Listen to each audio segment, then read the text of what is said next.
The mole had been working very hard all the morning, spring cleaning his little home, first with brooms, then with dusters, then on ladders and steps and chairs with a brush and a pail of whitewash, till he had dust in his throat and eyes and splashes of whitewash all over his black fur and an aching back and weary arms. Spring was moving in the air above and in the earth below and around him, penetrating even his dark and lowly little house with its spirit of divine discontent and longing. It was small wonder then that he suddenly flung down his brush on the floor and said, "Bother!" and "Oh, blow!" and also, "Hang spring cleaning!" and bolted out of the house without even waiting to put on his coat, muttering to himself, up we go, till at last, pop, his snout came out into the sunlight, and he found himself rolling in the warm grass of a great meadow. "This is fine," he said to himself. "This is better than whitewashing." The sunshine struck hot on his fur, soft breezes caressed his heated brow, and after the seclusion of the cellarage he had lived in so long, the carol of happy birds fell on his dulled hearing almost like a shout. Jumping off, all his 4 legs at once, in the joy of living and the delight of spring without its cleaning, he pursued his way across the meadow. It all seemed too good to be true. Hither and thither he rambled busily along the hedgerows, across the copses, and instead of having an uneasy conscience pricking him and whispering, "Whitewash," he somehow could only feel how jolly it was to be the only idle dog among all these busy citizens. He thought his happiness was complete when, as he meandered aimlessly along, suddenly he stood by the edge of a full-fed river. Never in his life had he seen a river before. This sleek, sinuous, full-bodied animal, chasing and chuckling, gripping things with a gurgle and leaving them with a laugh to fling himself on fresh playmates that shook themselves free and were caught and held again. All was a shake and a shiver, glints and gleams and sparkles, rustle and whirl, chatter and bubble. As he sat on the grass and looked across the river, a dark hole in the bank opposite, just above the water's edge, caught his eye. As he gazed, something bright and small seemed to twinkle down in the heart of it, vanished, then twinkled once more like a tiny star. But it could hardly be a star in such an unlikely situation, and it was too glittering and small for a glow-worm. Then, as he looked, it winked at him, and so declared itself to be an eye, and a small face began gradually to grow up round it, like a frame round a picture. A brown face with whiskers. A grave, round face with the same twinkle in its eye that had first attracted his notice. Small, neat ears and thick, silky hair. It was the water rat. Then the 2 animals stood and regarded each other cautiously. "Hello, mole," said the water rat. "Hello, rat," said the mole. "Would you like to come over?" inquired the rat presently. "Oh, it's all very well to talk," said the mole rather pettishly, being new to a river and riverside life and its ways. The rat said nothing, but stooped and unfastened a rope and hauled on it, then lightly stepped into a little boat, which the mole had not observed. It was painted blue outside and white within, and was just the size for 2 animals, and the mole's whole heart went out to it at once, even though he did not yet fully understand its uses. The rat sculled smartly across and made fast. Then he held up his forepaw as the mole stepped gingerly down. "Lean on that," he said. "Now then, step lively." And the mole, to his surprise and rapture, found himself actually seated in the stern of a real boat. "This has been a wonderful day," said he, as the rat shoved off and took to the sculls again. "Do you know, I have never been in a boat before in all my life." "What?" cried the rat, open-mouthed. "Never been in a... You never... Well, What have you been doing, then?" "Is it so nice as all that?" asked the mole shyly. "Nice? It's the only thing," said the water rat solemnly as he leaned forward for his stroke. Believe me, my young friend, there is nothing, absolutely nothing, half so much worth doing as simply messing about in boats. Simply messing, he went on dreamily, messing about in boats. Messing. "Look ahead, Rat!" cried the mole suddenly. It was too late. The boat struck the bank full tilt. The dreamer, the joyous oarsman, lay on his back at the bottom of the boat, his heels in the air. About in boats, or with boats, The rat went on composedly, picking himself up with a pleasant laugh. Look here, if you've really nothing else on hand this morning, supposing we drop down the river together and have a long day of it. The mole waggled his toes from sheer happiness, spread his chest with a sigh of full contentment, and leaned back blissfully into the soft cushions. "What a day I'm having," he said. "Let us start at once." Hold hard a minute, then, said the rat. He looped the painter through a ring in his landing stage, climbed up into his hole above, and after a short interval reappeared, staggering under a fat wicker luncheon basket. Shove that under your feet, he observed to the mole as he passed it down into the boat. Then he untied the painter and took the sculls again. "What's inside it?" asked the mole, wriggling with curiosity. There's cold chicken inside it, replied the rat briefly. Cold tongue, cold ham, cold beef, pickled gherkins, salad, French rolls, crisp sandwiches, potted meat, ginger beer, lemonade, soda water. "Oh, stop, stop!" cried the mole in ecstasies. "This is too much." Do you really think so? Inquired the rat seriously. It's only what I always take on these little excursions, and the other animals are always telling me that I'm a mean beast and cut it very fine. The mole never heard a word he was saying. Absorbed in the new life he was entering upon, intoxicated with the sparkle, the ripple, the scents, the sounds of the sunlight, he trailed a paw in the water and dreamed long, waking dreams. "So this is a river," he remarked at length. The river, corrected the rat. "And you really live by the river? What a jolly life!" By it, with it, and on it, and in it, said the rat.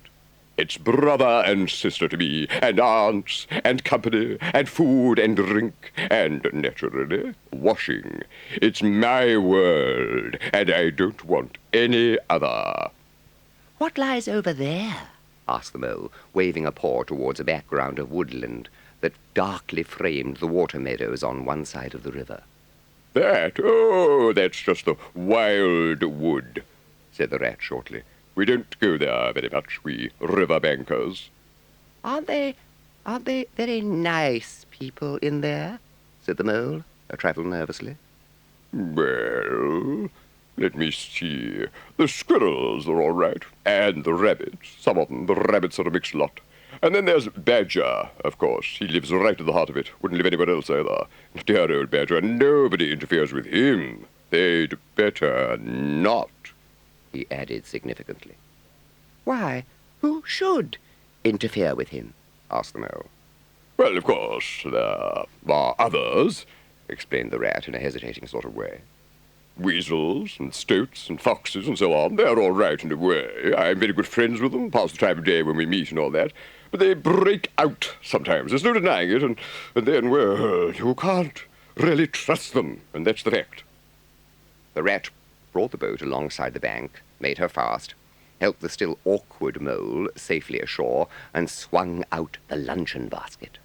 When all was ready, the rat said, Now, pitch in, old fellow.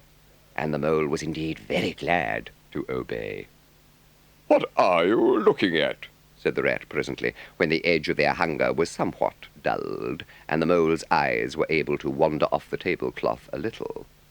"I am looking," said the mole, "at a streak of bubbles that I see travelling along the surface of the water. That is a thing that strikes me as funny." Bubbles? Ho, ho, said the rat, and chirruped cheerily in an inviting sort of way. A broad, glistening muzzle showed itself above the edge of the bank, and the otter hauled himself out and shook the water from his coat. "Greedy beggars," he observed, making for the provender. "why didn't you invite me, Ratty?" This was an impromptu affair, explained the rat.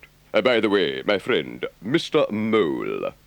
"Proud, I'm sure," said the otter, and the two animals were friends forthwith. "Such a rumpus everywhere," continued the otter. "All the world seems out on the river today. I came up this backwater to try and get a moment's peace, and then stumble upon you fellows. At least, I beg your pardon, I don't exactly mean that, you know." Well, tell us, urged the rat. Who's out on the river?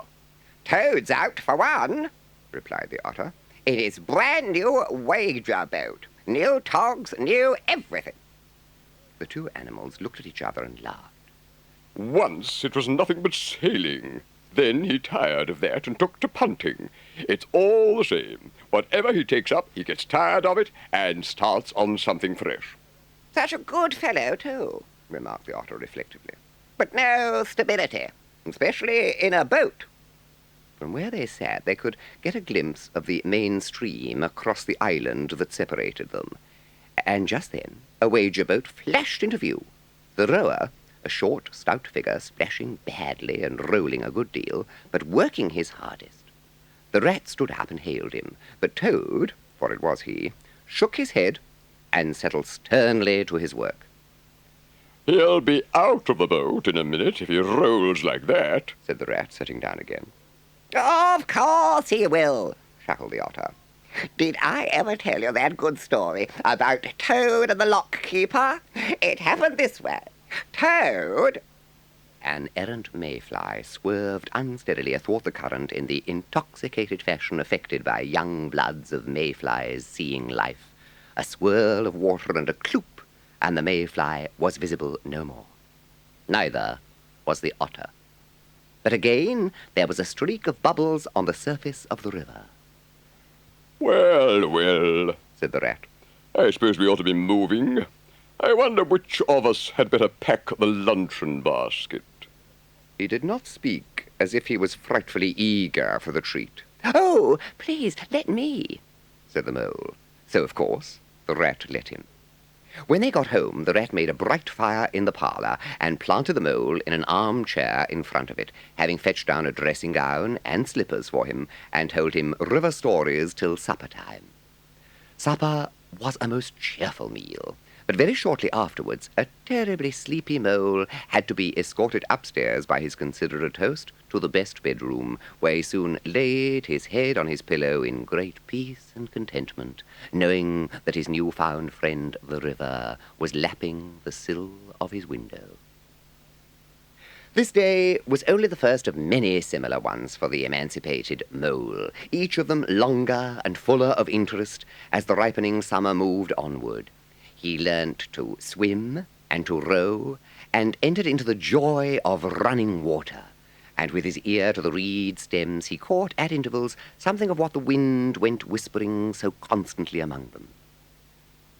"Ratty," said the mole suddenly one bright summer morning, "if you please, I want to ask you a favour.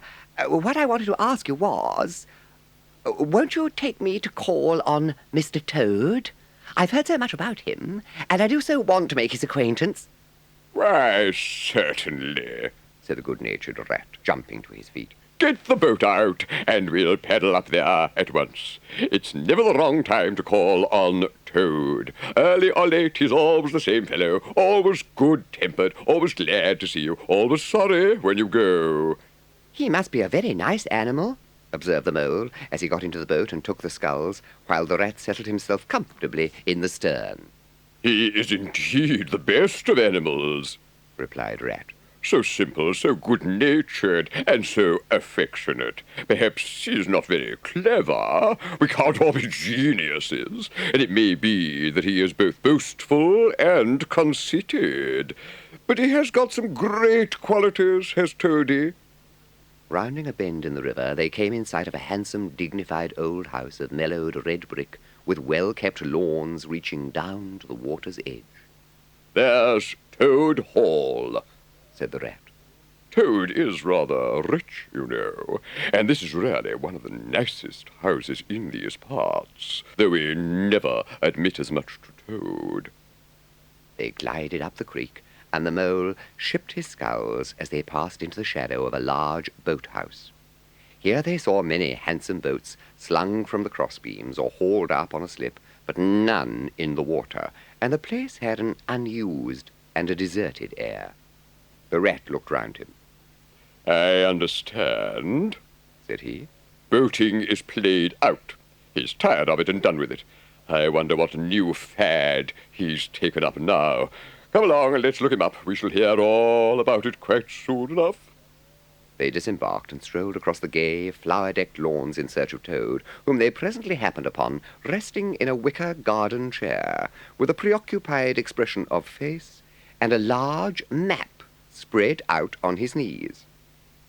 Hooray! He cried, jumping up on seeing them. This is splendid. He shook the paws of both of them warmly, never waiting for an introduction to the mole.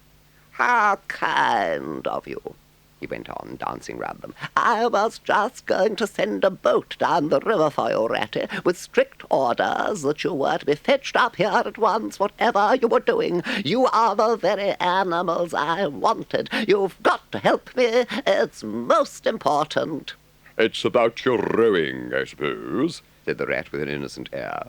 You're getting on fairly well, though you splash a good bit still. With a great deal of patience and any quantity of coaching, you may— Oh, pooh, boating, interrupted the Toad in great disgust. Silly boyish amusement. I've given that up long ago. Sure waste of time, that's what it is. He led the way to the stable yard, the rat following with a most mistrustful expression, and there, drawn out of the coach-house into the open, they saw a gypsy caravan, shining with newness, painted a canary yellow, picked out with green and red wheels. There you are, cried the Toad, traddling and expanding himself. There's real life for you, embodied in that little cart. The open road, the dusty highway, the heath, the common, the hedgerows, the rolling downs, the whole world before you, and a horizon that's always changing. And mind, this is the very finest cart of its sort that was ever built, without any exception. Come inside and look at the arrangements. It was indeed very compact and comfortable. All complete, said the Toad triumphantly, pulling open a locker. You see, biscuits, potted lobster, sardines, everything you can possibly want. You'll find that nothing whatever has been forgotten when we make our start this afternoon. I beg your pardon, said the rat slowly as he chewed a straw. But did I overhear you say something about we and start and this afternoon? Now, you dear good old Ratty, don't begin talking in that stiff and sniffy sort of way, because you know you've got to come. I can't possibly manage without you, so please consider it settled and don't argue. It's the one thing I can't stand. You surely don't mean to stick to your dull, fusty old river all your life and just live in a hole in a bank and boat? I want to show you the world. I'm going to make an animal of you, my boy. I don't care, said the rat doggedly.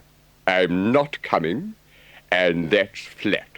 And I am going to stick to my old river and live in a hole and boat, as I've always done. And what's more, Mole's going to stick to me and do as I do, aren't you, Mole? Oh, of course I am, said the Mole loyally. I'll always stick to you, Rat, and what you say is to be, has got to be. All the same, it sounds as if it might have been, well, rather fun, you know. The rat saw what was passing in his mind and wavered.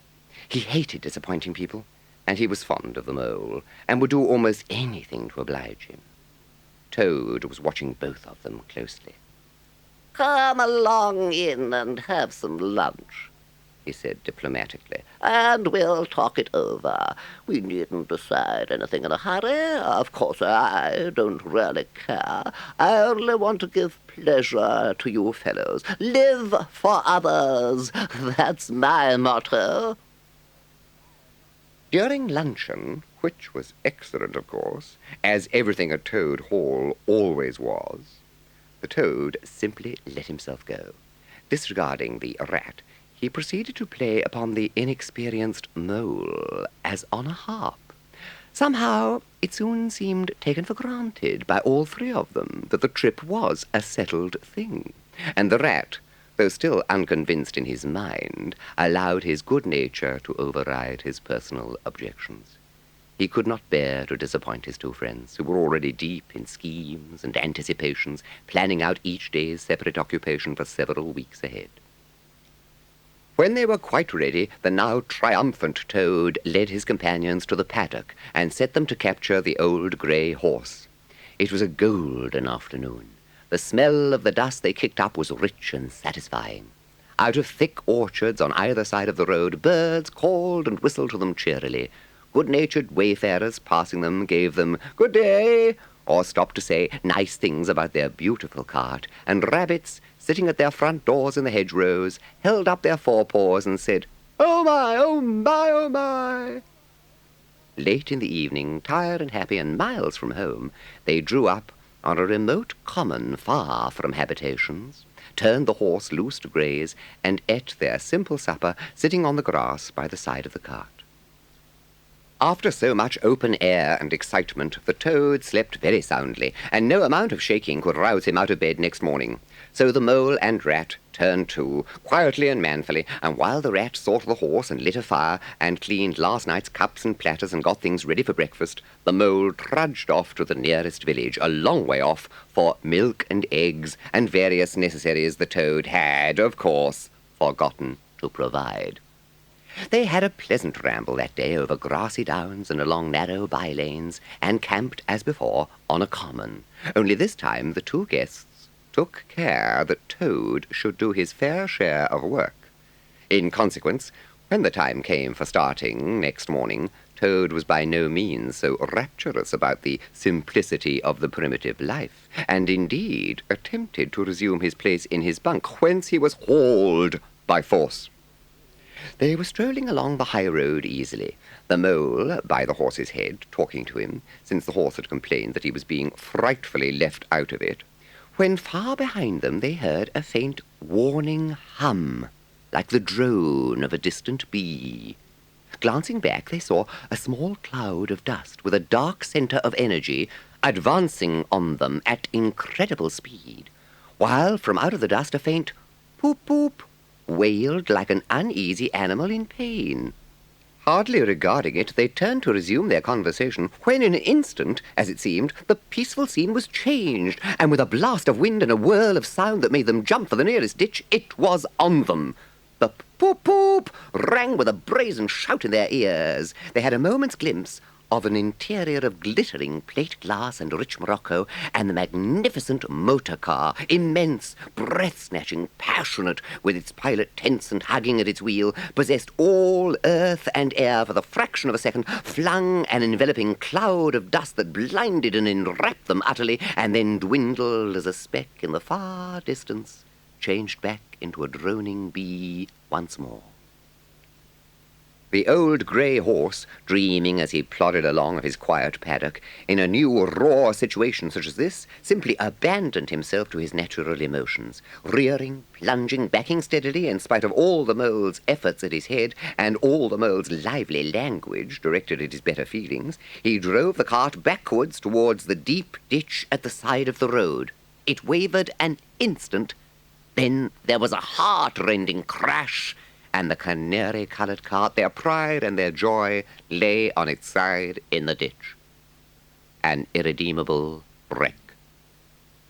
The Rat danced up and down in the road, simply transported with passion. "You villains!" he shouted, shaking both fists. "You scoundrels! You highwaymen! You road hogs! I'll have the law on you! I'll report you! I'll take you through all the courts!"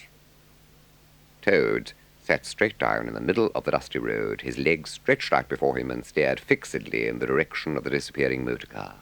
He breathed short. His face wore a placid, satisfied expression, and at intervals he faintly murmured, "Poop, poop." The mole was busy trying to quiet the horse, which he succeeded in doing after a time. Then he went to look at the cart on its side in the ditch. The rat came to help him, but their united efforts were not sufficient to right the cart. "Hey, Toad," he cried. "Come bear a hand, can't you?"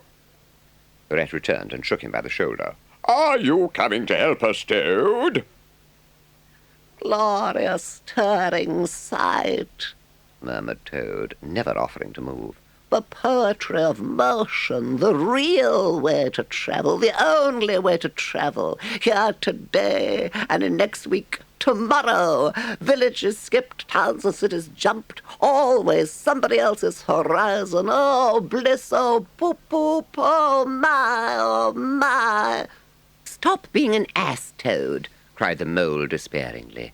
"And to think I never knew," went on the toad in a dreamy monotone. "all those wasted years that lie behind me, I never knew and never even dreamt. But now that I know, now that I fully realize, oh, what a flowery track lies before me. Henceforth, what dust clouds shall spread up behind me as I speed on my reckless way? What carts I shall fling carelessly into the ditch in the wake of my magnificent onset? Horrid little carts, common little carts, canary-coloured carts." "What are we to do with him?" asked the mole of the water rat. "Nothing at all," replied the rat firmly. "Because there is really nothing to be done. You see, I know him from of old. He is now possessed. He has got a new craze. Never mind him. Let's go and see what there is to be done about the cart." A careful inspection showed them that, even if they succeeded in righting it by themselves, the cart would travel no longer. The axles were in a hopeless state, and the missing wheel was shattered into pieces. The rat knotted the horse's reins over his back and took him by the head. "Come on," he said grimly to the mole. "It's 5 or 6 miles to the nearest town, and we shall just have to walk it." "But what about Toad?" asked the mole anxiously as they set off together. "We can't leave him here, sitting in the middle of the road by himself in the distracted state he's in. It's not safe. Supposing another thing were to come along." "Oh, bother, Toad," said the rat savagely. "I've done with him."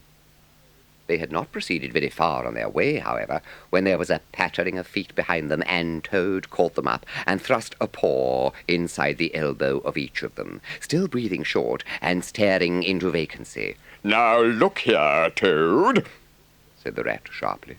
"as soon as we get to the town, you'll have to go straight to the police station and see if they know anything about that motor car and who it belongs to, and lodge a complaint against it.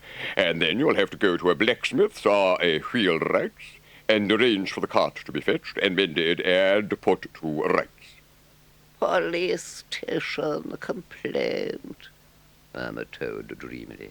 "Me complain of that beautiful, that heavenly vision that has been vouchsafed me. Mend the cart. I've done with carts forever." The rat turned from him in despair. "You see what it is," he said to the mole, addressing him across Toad's head. "It's quite hopeless. I give it up." On reaching the town, they went straight to the station and deposited Toad in the second-class waiting room, giving the porter 2pence to keep a strict eye on him. Then they left the horse at an inn stable and gave what directions they could about the cart and its contents. Eventually, a slow train having landed them at a station not very far from Toad Hall, they escorted the spellbound and sleepwalking Toad to his door, put him inside it, and instructed his housekeeper to feed him, undress him, and put him to bed. Then they got out their boat from the boathouse, sculled down the river home, and at a very late hour sat down to supper in their own cosy riverside parlour, to the rat's great joy and contentment. The following evening, the mole, who had risen late and taken things very easy all day, was sitting on the bank fishing when the rat came strolling along to find him. "Heard the news?" he said. "There's nothing else being talked about all along the river bank. Toad went up to town by an early train this morning, and he has ordered a large and very expensive motor car." The mole had long wanted to make the acquaintance of the badger. He seemed by all accounts to be such an important personage, and though rarely visible, to make his unseen influence felt by everybody about the place. But whenever the mole mentioned his wish to the water rat, he always found himself put off. "It's all right," the rat would say. "Badger'll turn up some day or other. He's always turning up, and then I'll introduce you. The best of fellows. But you must not only take him as you find him, but when you find him." The mole had to be content with this. But the badger never came along. Summer was long over, and cold and frost and miry ways kept them much indoors, but there was plenty to talk about on these short winter days when the animals found themselves round the fire. Still, the mole had a good deal of spare time on his hands, so one afternoon, when the rat, in his armchair before the blaze, was alternately dozing and trying over rhymes that wouldn't fit, he formed the resolution to go out by himself and explore the wildwood, and perhaps strike up an acquaintance with Mr. Badger. There was nothing to alarm him at first entry. Everything was very still. The dusk advanced on him steadily, rapidly, gathering in behind and before, and the light seemed to be draining away like flood water. Then the faces began. It was over his shoulder and indistinctly that he first thought he saw a face, a little evil, wedge-shaped face, looking out at him from a hole. When he turned and confronted it, the thing had vanished. He swung off the path and plunged into the untrodden places of the wood. Then the whistling began. Very faint and shrill it was, and far behind him when first he heard it, but somehow it made him hurry forward. Then, still very faint and shrill, it sounded far ahead of him, and made him hesitate and want to go back. They were up and alert and ready, evidently, whoever they were, and he was alone and unarmed and far from any help, and the night was closing in. Then the pattering began. He thought it was only falling leaves at first, so slight and delicate was the sound of it. Then, as it grew, it took a regular rhythm, and he knew it for nothing else but the pat, pat, pat of little feet, still a very long way off. The pattering increased till it sounded like a sudden hail on the dry leaf carpet spread round him. The whole wood seemed running now, running hard, hunting, chasing, closing in round something or somebody. At last he took refuge in the dark, deep hollow of an old beech tree, and as he lay there, panting and trembling, and listening to the whistlings and the patterings outside, he knew it at last, that thing which the rat had vainly tried to shield him from, the terror of the wildwood. Meantime, the rat, warm and comfortable, dozed by his fireside. Then a coal slipped, the fire crackled and sent up a spurt of flame, and he woke with a start. He called, "Mole!" several times, and receiving no answer, got up and went out into the hall. The mole's cap was missing from its accustomed peg. His galoshes, which always lay by the umbrella stand, were also gone. The rat left the house and carefully examined the muddy surface of the ground outside, hoping to find the mole's tracks. There they were, sure enough. The galoshes were new, just bought for the winter, and the pimples on their soles were fresh and sharp. He could see the imprints of them in the mud, running along straight and purposeful, leading direct to the wildwood. The rat looked very grave and stood in deep thought for a minute or two. Then he re-entered the house, strapped a belt round his waist, shoved a brace of pistols into it, took up a stout cudgel that stood in the corner of the hall, and set off for the wildwood at a smart pace. He had patiently hunted through the wood for an hour or more, calling as he went, when at last, to his joy, he heard a little answering cry. Guiding himself by the sound, he made his way through the gathering darkness to the foot of an old beech tree with a hole in it, and from out of the hole came a feeble voice saying, "Ratty, is that really you?" The rat crept into the hollow, and there he found the mole, exhausted and still trembling. "Oh, Rat," he cried. "I've been so frightened you can't think." "Oh, I quite understand," said the rat soothingly. "You shouldn't really have gone and done it, Mole. I did my best to keep you from it. We riverbankers, we hardly ever come here by ourselves. Now then, we really must pull ourselves together and make a start for home while there's still a little light left." "Dear Ratty, I'm dreadfully sorry, but I'm simply dead beat, and that's a solid fact. You must let me rest here a little while longer and get my strength back if I'm to get home at all." "Oh, all right," said the good-natured rat. "Rest away. It's pretty nearly pitch dark now anyhow, and there ought to be a bit of a moon later." So the mole got well into the dry leaves and stretched himself out and presently dropped off into sleep. When at last the mole woke up, much refreshed and in his usual spirits, the rat said, "Now then, I'll just take a look outside and see if everything's quiet, and then we really must be off." He went to the entrance of their retreat and put his head out. Then the mole heard him saying quietly to himself, "Hello, hello, here is a go." "What's up, Ratty?" asked the mole. "Snow is up. Or rather, down. It's snowing hard." The mole came and crouched beside him, and looking out saw the wood that had been so dreadful to him in quite a changed aspect. Holes, hollows, pools, pitfalls, and other black menaces to the wayfarer were vanishing fast. The gleaming carpet looked too delicate to be trodden upon by rough feet. "We must make a start," said the rat. "The worst of it is, I don't know exactly where we are." However, they set out bravely, and took the line that seemed most promising. An hour or two later, they had lost all count of time, they pulled up dispirited, weary, and helplessly at sea, and sat down on a fallen tree trunk to recover their breath and consider what was to be done. "We can't sit here very long. The snow will soon be too deep for us to wade through." He peered about him and considered. "Look here," he went on. "This is what occurs to me. There's a sort of dell down there in front of us where the ground seems all hilly and humpy and hummocky. We'll make our way down into that and try to find some sort of shelter, a cave or hole with a dry floor to it, out of the snow and the wind, and there we'll have a good rest before we try again, for both of us are pretty dead beat." So once more they got on their feet and struggled down into the dell, where they hunted about for a cave or some corner that was dry and a protection from the keen wind and the whirling snow. They were investigating one of the hummocky bits the rat had spoken of when suddenly the mole tripped up and fell forward on his face with a squeal. "Oh, my leg!" he cried. "Oh, my poor shin!" And he sat up on the snow and nursed his leg in both his front paws. "Poor old mole," said the rat kindly. "You don't seem to be having much luck today, do you? Let's have a look at the leg. Yes," he went on, going down on his knees to look.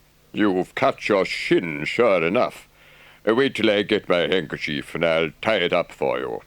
"I must have tripped over a hidden branch or a stump." "Oh, my, oh, my." "It's a very clean cut," said the rat, examining it again attentively. "That was never done by a branch or a stump. Looks as if it were made by a sharp edge of something in metal. Funny." He pondered a while and examined the humps and slopes that surrounded them. "Well, never mind what done it," said the mole, forgetting his grammar in his pain. "It hurts just the same, whatever done it." But the rat, after carefully tying up the leg with his handkerchief, had left him and was busy scraping in the snow. He scratched and shovelled and explored, all four legs working busily, while the mole waited impatiently, remarking at intervals, "Oh, come on, rat." Suddenly the rat cried, "Hooray!" and then, "Hooray, hooray, hooray, hooray!" and fell to executing a feeble jig in the snow. "What have you found, Ratty?" asked the mole, still nursing his leg. "Come and see," said the delighted rat as he jigged on. The mole hobbled up to the spot and had a good look. "Well, I see it right enough," seen the same sort of thing before, lots of times. Familiar object, I call it. A door scraper. Well, what of it? Why dance jigs around a door scraper? Don't you see what it means, you dull-witted animal? Cried the rat impatiently. Of course I see what it means. It simply means that some very careless and forgetful person has left his door scraper lying about in the middle of the wildwood. Oh, dear, cried the rat in despair at his obtuseness. Here, stop arguing and come and scrape. And he set to work again and made the snow fly in all directions around him. After some further toil, his efforts were rewarded, and a very shabby doormat lay exposed to view. There! What did I tell you? Exclaimed the rat in great triumph. Absolutely nothing whatever, replied the mole with perfect truthfulness. Well, now, you seem to have found another piece of domestic litter done for and thrown away. Do you mean to say that this doormat doesn't tell you anything? Really, rat, said the mole quite pettishly. I think we've had enough of this folly. Who ever heard of a doormat telling anyone anything? They simply don't do it. They're not that sort at all. Doormats know their place.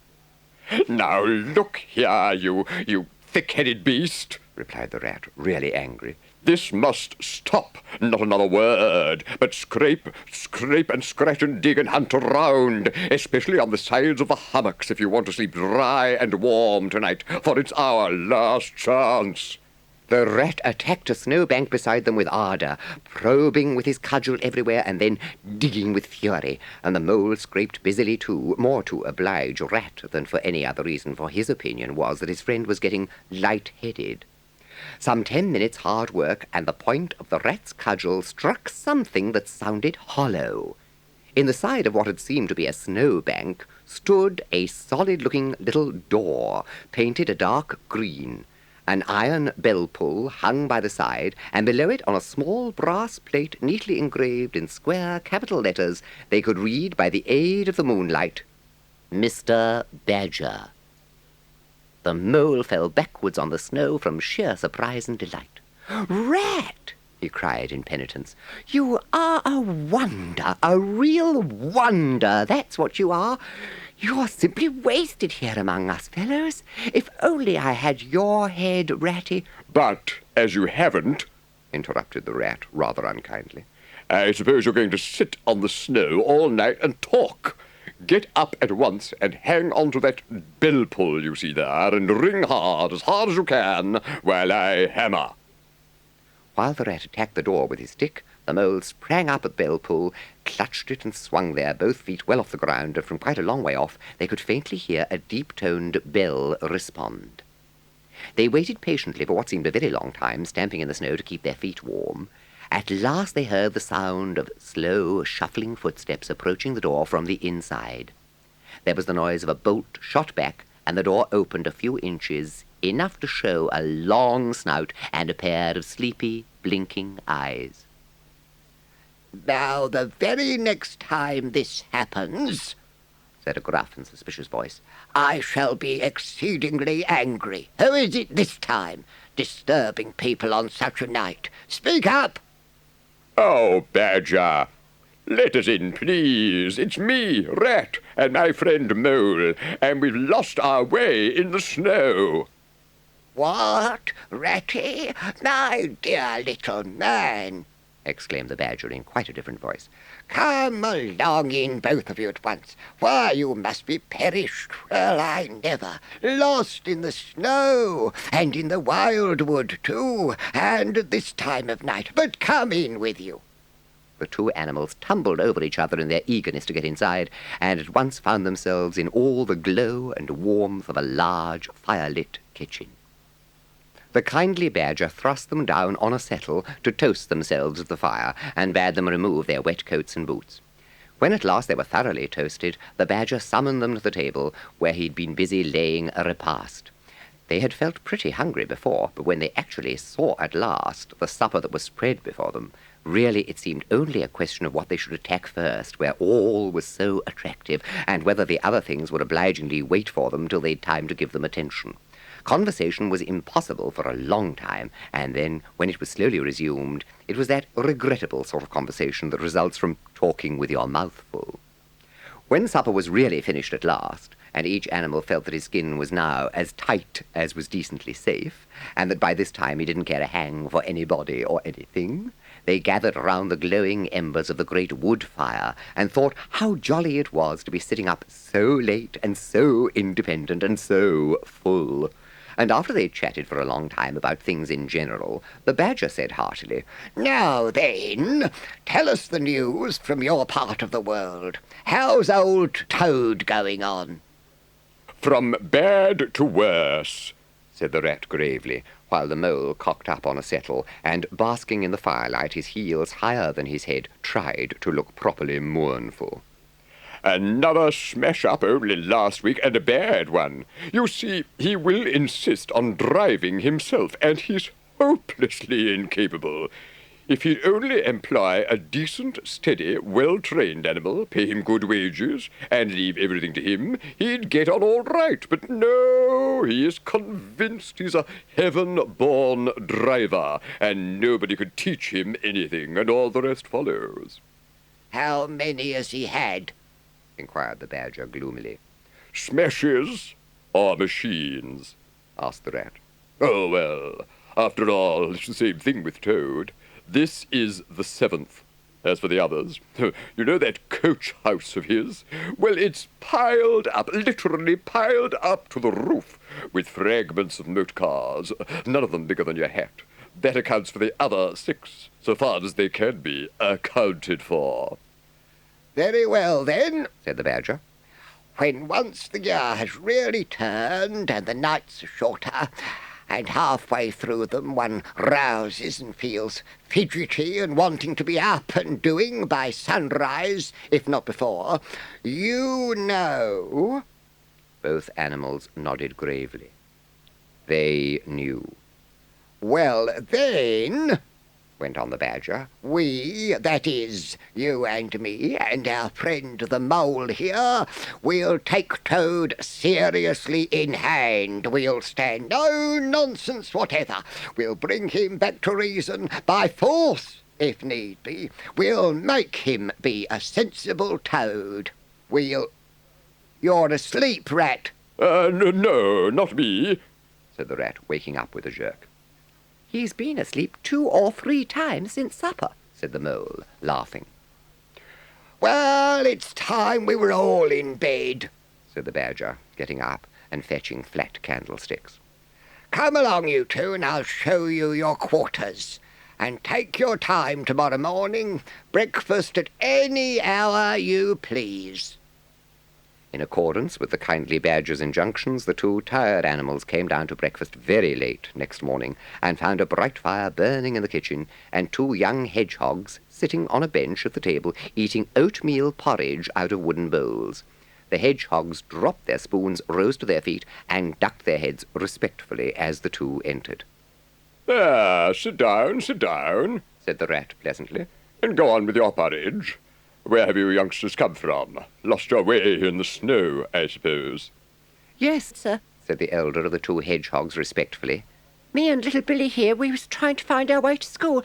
Mother would have us go, and of course we lost ourselves, sir, and Billy he got frightened and took and cried, being young and faint-hearted. And at last we happened up against Mr. Badger's back door, and made so bold as to knock, sir, for Mr. Badger he's a kind-hearted gentleman, as everyone knows." "I understand," said the Rat, cutting himself some rashers from a side of bacon, while the Mole dropped some eggs into a saucepan. "And what's the weather like outside? You needn't sir me quite so much," he added. "Oh, terrible bad, sir, terrible deep, the snow is. No getting out for the likes of you gentlemen today." The front doorbell clanged loudly, and the Rat, who was very greasy with buttered toast, sent Billy, the smaller hedgehog, to see who it might be. There was a sound of much stamping in the hall, and presently Billy returned in front of the Otter, who threw himself on the Rat with an embrace and a shout of affectionate greeting. "Get off!" spluttered the rat with his mouth full. Thought I should find you here, all right, said the otter cheerfully. They were all in a great state of alarm along the river bank when I arrived this morning. Rat never been home all night, nor mole either. Something dreadful must have happened, they said, and the snow had covered up all your tracks, of course. But I knew that when people were in any fix, they mostly went to the badger, or else Badger got to know it somehow, so I came straight off here, through the wildwood and the snow. Weren't you at all, nervous? Asked the mole, some of yesterday's terror coming back to him at the mention of the wildwood. Nervous? The otter showed a gleaming set of strong white teeth as he laughed. I'd give 'em nerves if any of 'em tried anything on with me. Here, Mole, fry me some slices of ham like the good little chap you are. I'm frightfully hungry, and I've got any amount to say to Ratty here. Haven't seen him for an age.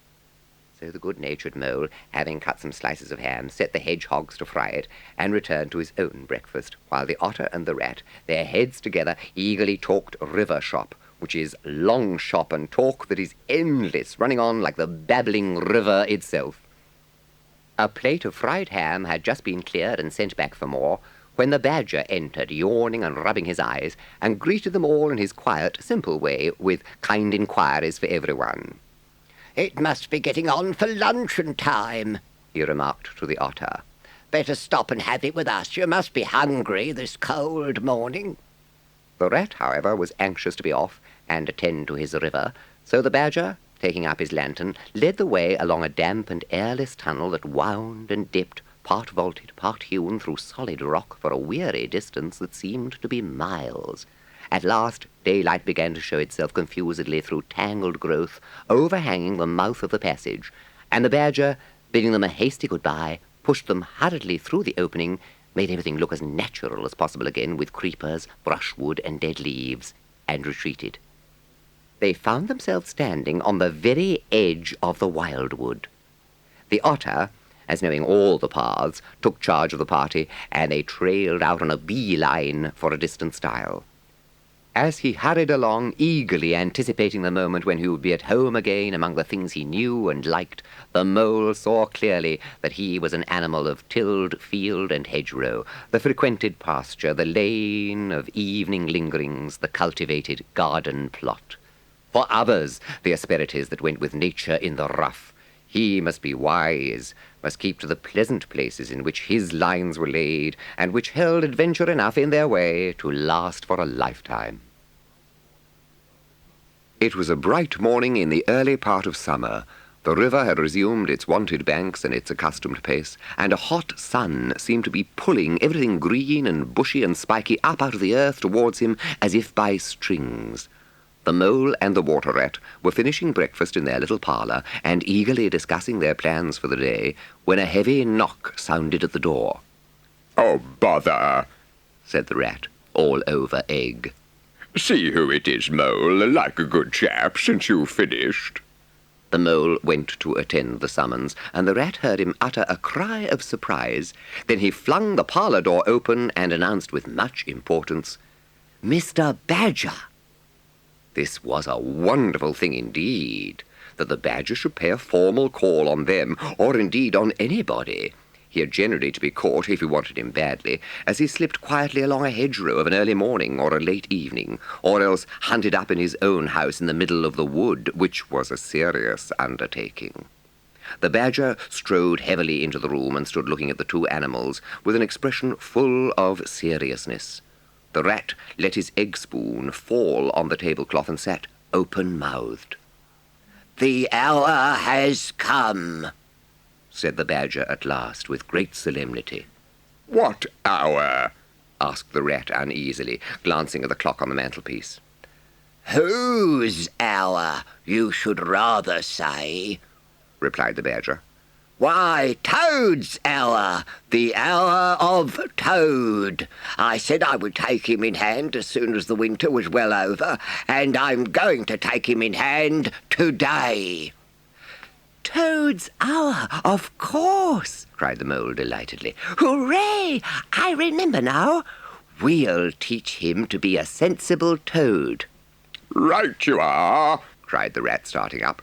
We'll rescue the poor unhappy animal. We'll convert him. He'll be the most converted toad that ever was before we've done with him. They reached the carriage drive of Toad Hall to find a shiny new motor car of great size, painted a bright red, Toad's favourite colour, standing in front of the house. As they neared the door, it was flung open, and Mr. Toad, arrayed in goggles, cap, gaiters, and an enormous overcoat, came swaggering down the steps, drawing on his gauntleted gloves. Hello! Come on, you fellows! He cried cheerfully on catching sight of them. You're just in time to come with me for a jolly.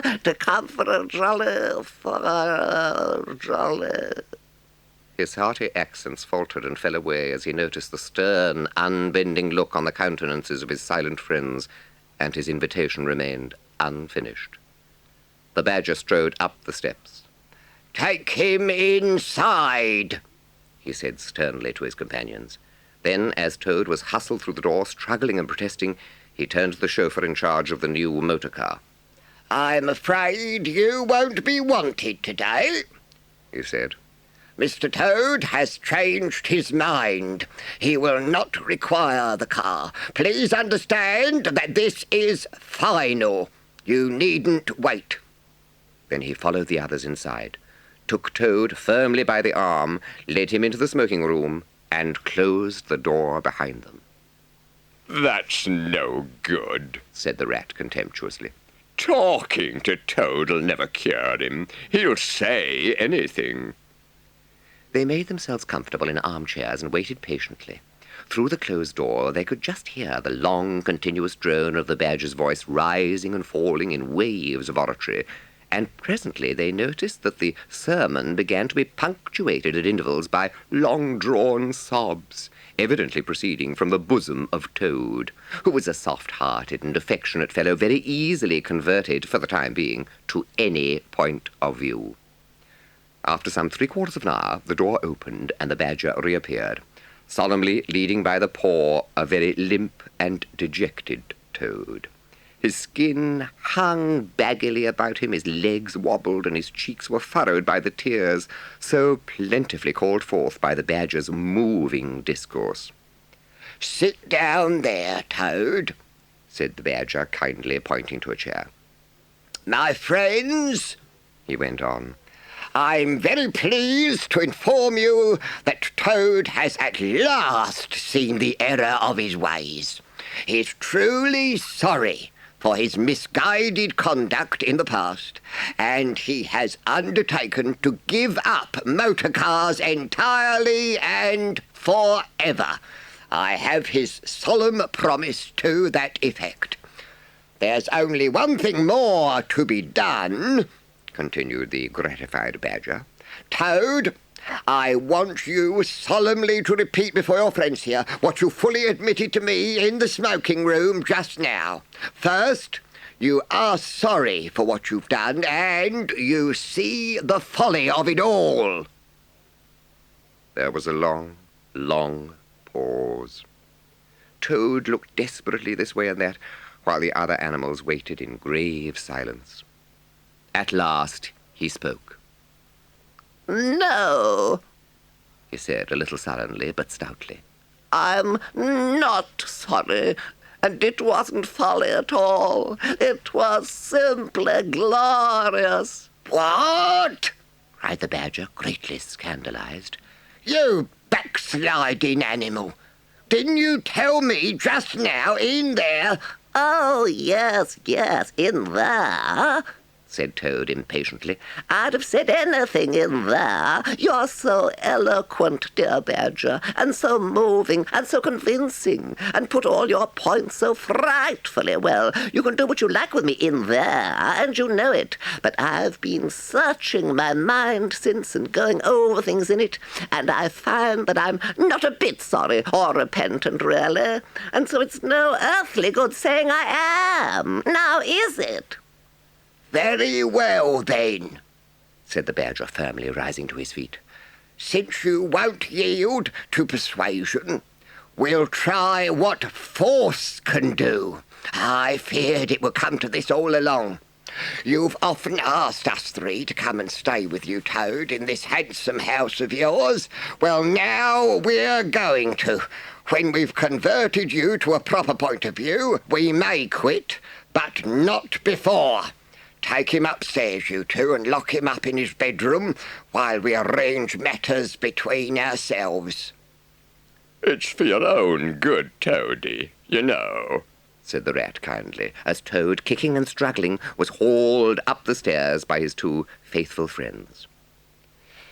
They descended the stair, Toad shouting abuse at them through the keyhole, and the three friends then met in conference on the situation. It's going to be a tedious business, said the Badger, sighing. I've never seen Toad so determined. However, we will see it out.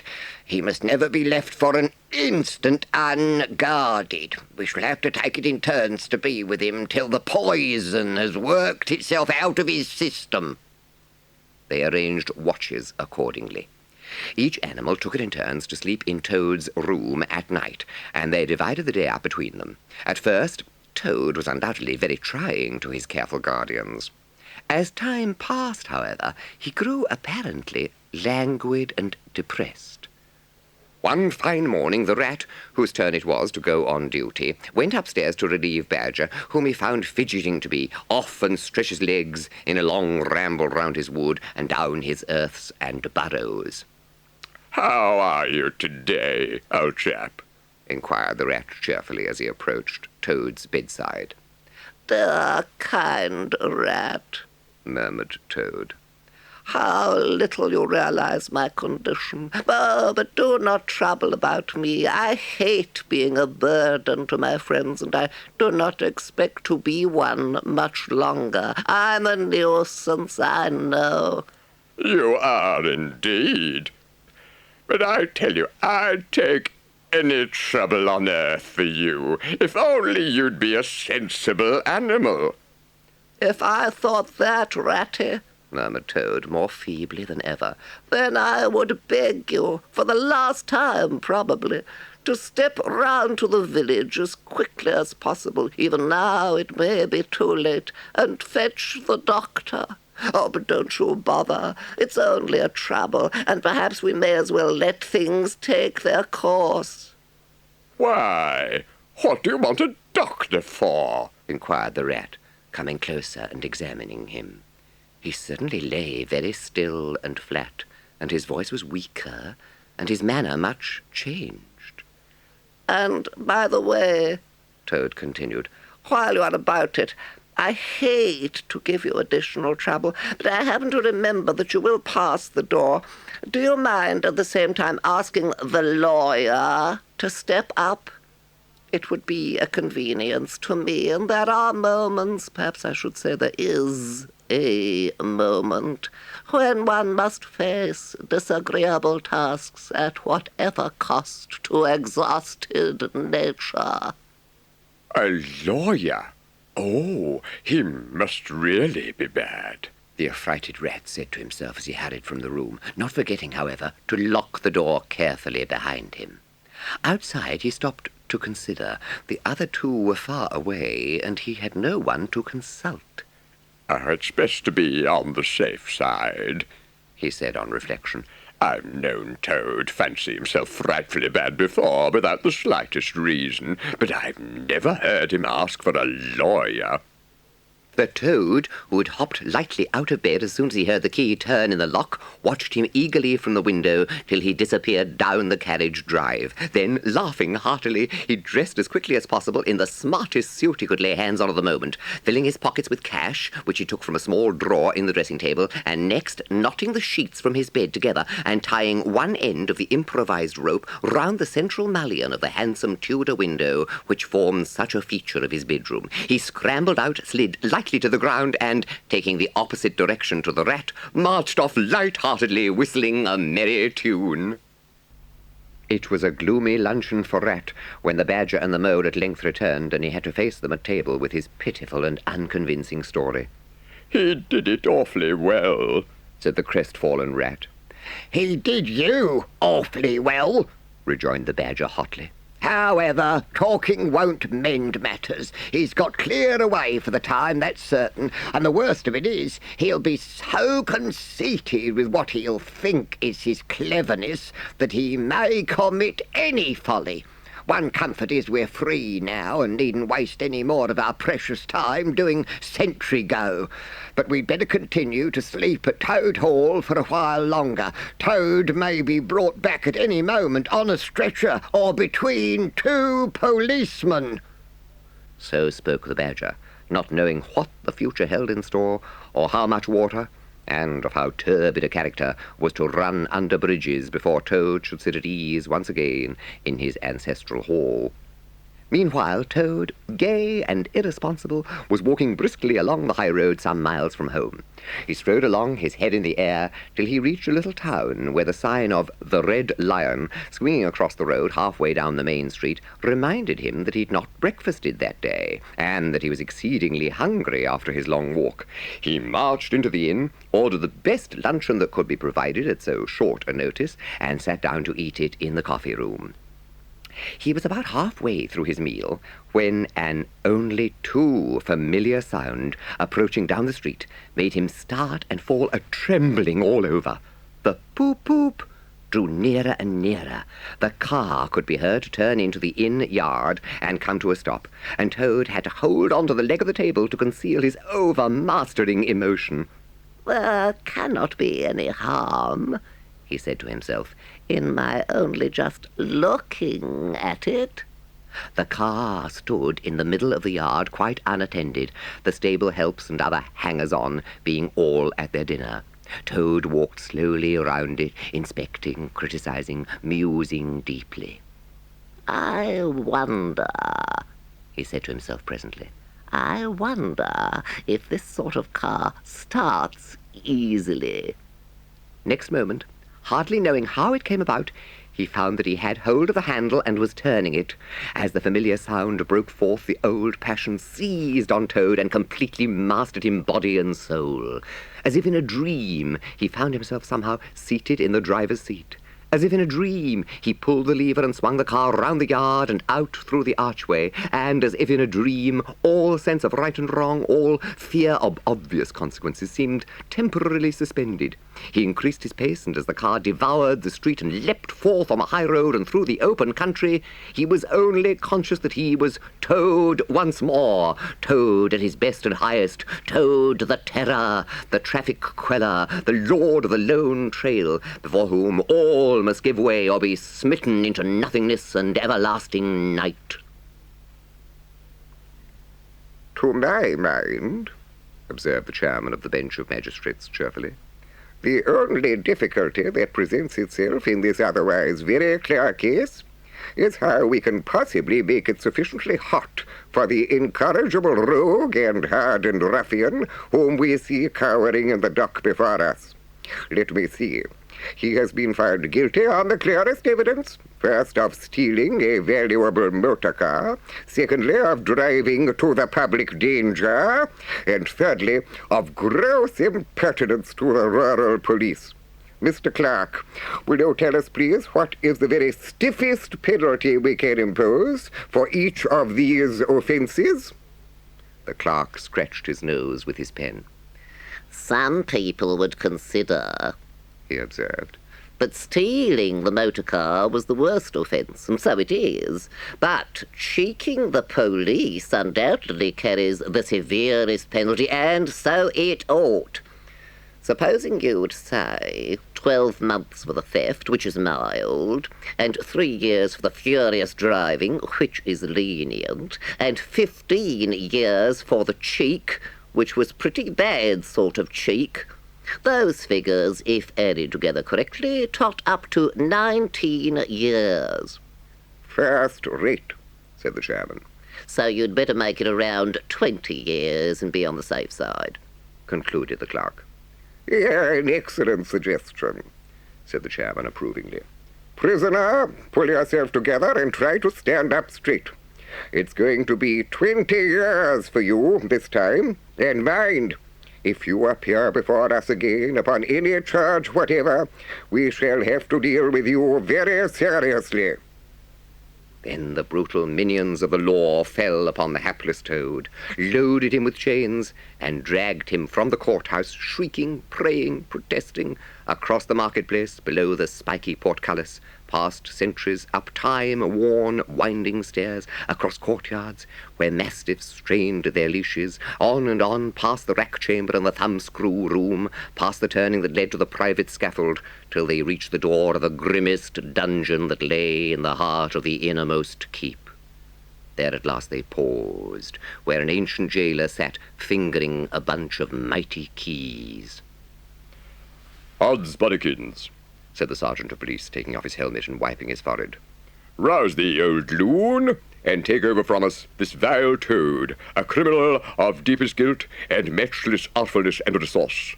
Watch and ward him with all thy skill." The jailer nodded grimly, laying his withered hand on the shoulder of the miserable Toad. The rusty key creaked in the lock, the great door clanged behind them, and Toad was a helpless prisoner in the remotest dungeon of the best-guarded keep of the stoutest castle in all the length and breadth of merry England. "This is the end of everything. How can I hope to be ever set at large again, who have been imprisoned so justly for stealing so handsome a motor car in such an audacious manner? Oh, wise old badger! Oh, clever, intelligent rat, and sensible mole! What sound judgments, what a knowledge of men and matters you possess! Oh, unhappy and forsaken Toad!" With lamentations such as these, he passed his days and nights for several weeks, refusing his meals or intermediate light refreshments, though the grim and ancient jailer, knowing that Toad's pockets were well lined, frequently pointed out that many comforts and indeed luxuries could, by arrangement, be sent in at a price from outside. Now, the jailer had a daughter, a pleasant wench and good-hearted one, who assisted her father in the lighter duties of his post. This kind-hearted girl, pitying the misery of Toad, said to her father one day, "Father, I can't bear to see that poor beast so unhappy and getting so thin. You let me have the managing of him." Her father replied that she could do what she liked with him, so that day she went on her errand of mercy and knocked at the door of Toad's cell. "Now, cheer up, Toad," she said coaxingly on entering, "and sit up and dry your eyes, and be a sensible animal, and do try and eat a bit of dinner. See, I've brought you some of mine, hot from the oven." It was bubble and squeak between two plates, and its fragrance filled the narrow cell. The penetrating smell of cabbage reached the nose of Toad as he lay prostrate in his misery on the floor, and gave him the idea for a moment that perhaps life was not such a blank and desperate thing as he had imagined. But still he wailed and kicked with his legs and refused to be comforted. So the wise girl retired for the time. But of course a good deal of the smell of hot cabbage remained behind, as it will do. When the girl returned some hours later, she carried a tray with a cup of fragrant tea steaming on it, and a plate piled up with very hot buttered toast, cut thick, very brown on both sides, with the butter running through the holes in it like great golden drops, like honey from the honeycomb. The smell of that buttered toast simply talked to Toad, and with no uncertain voice. Toad sat up, dried his eyes, sipped his tea, and munched his toast, and soon began talking freely about himself and the house he lived in, his doings there, and how important he was, and what a lot his friends thought of him. The jailer's daughter saw that the topic was doing him as much good as the tea, as indeed it was, and encouraged him to go on. They had many interesting talks together after that as the dreary days went on, and the jailer's daughter grew very sorry for Toad and thought it a great shame that a poor little animal should be locked up in prison for what seemed to her a very trivial offence. One morning the girl was very thoughtful and answered at random, and did not seem to Toad to be paying proper attention to his witty sayings and sparkling comments. "Toad," she said presently, "just listen, please. I have an aunt who is a washerwoman." There," said Toad graciously and affably. "Never mind. Think no more about it. I have several aunts who ought to be washerwomen." "Now do be quiet a minute, Toad," said the girl. "You talk too much. That's your chief fault. As I said, I have an aunt who is a washerwoman. She does the washing for all the prisoners in this castle. Now, I think if she were properly approached, squared, I believe is the word you animals use, you could come to some arrangement by which she would let you have her dress and bonnet and so on, and you could escape from the castle as the official washerwoman. You're very alike in many respects, particularly about the figure. We're not, said the Toad in a huff. I have a very elegant figure for what I am. So is my aunt, replied the girl, for what she is. But now that you're own way, you horrid, proud, ungrateful animal, when I'm sorry for you and trying to help you. Honest Toad was always ready to admit himself in the wrong. You are a good, kind, clever girl, he said, and I am indeed a proud and stupid Toad. Introduce me to your worthy aunt, if you will be so kind, and I have no doubt that the excellent lady and I will be able to arrange terms satisfactory to both parties. Next evening the girl ushered her aunt into Toad's cell, bearing his week's washing pinned up in a towel. The old lady had been prepared beforehand for the interview, and the sight of certain golden sovereigns that Toad had thoughtfully placed on the table in full view practically completed the matter and left little further to discuss. In return for his cash, Toad received a cotton print gown, an apron, a shawl, and a rusty black bonnet. "Now it's your turn, Toad," said the girl. "Take off that coat and waistcoat of yours. You're fat enough as it is." Shaking with laughter, she proceeded to hook and eye him into the cotton print gown, arranged the shawl with a professional fold, and tied the strings of the rusty bonnet under his chin. "You're the very image of her," she giggled. "Only I'm sure you'd never look half so respectable in your life before. Now, goodbye, Toad, and good luck." With a quaking heart, but as firm a footstep as he could command, Toad set forth cautiously on what seemed to be a most harebrained and hazardous undertaking. It seemed hours before he crossed the last courtyard, but at last he heard the wicket gate in the great outer door click behind him, felt the fresh air of the outer world upon his anxious brow, and knew that he was free. Dizzy with the easy success of his daring exploit, he walked quickly towards the lights of the town. As he walked along, considering, his attention was caught by some red and green lights a little way off to one side of the town, and the sound of puffing and snorting of engines and the banging of shunted trucks fell on his ear. Aha, he thought. This is a piece of luck. A railway station is the thing I want most in the whole world at this moment. He made his way to the station accordingly, and went off to the booking office to buy his ticket. He gave the name of the station that he knew to be nearest to the village, of which Toad Hall was the principal feature, and mechanically put his fingers, in search of the necessary money, where his waistcoat pockets should have been. Then, to his horror, he recollected that he had left both coat and waistcoat behind him in his cell, and with them his pocketbook, money, keys, watch, matches, pencil case, all that makes life worth living, all that distinguishes the many-pocketed animal, the lord of creation, from the inferior one-pocketed or no-pocketed productions that hop or trip about permissively, unequipped for the real contest. Baffled and full of despair, he wandered blindly down the platform where the train was standing.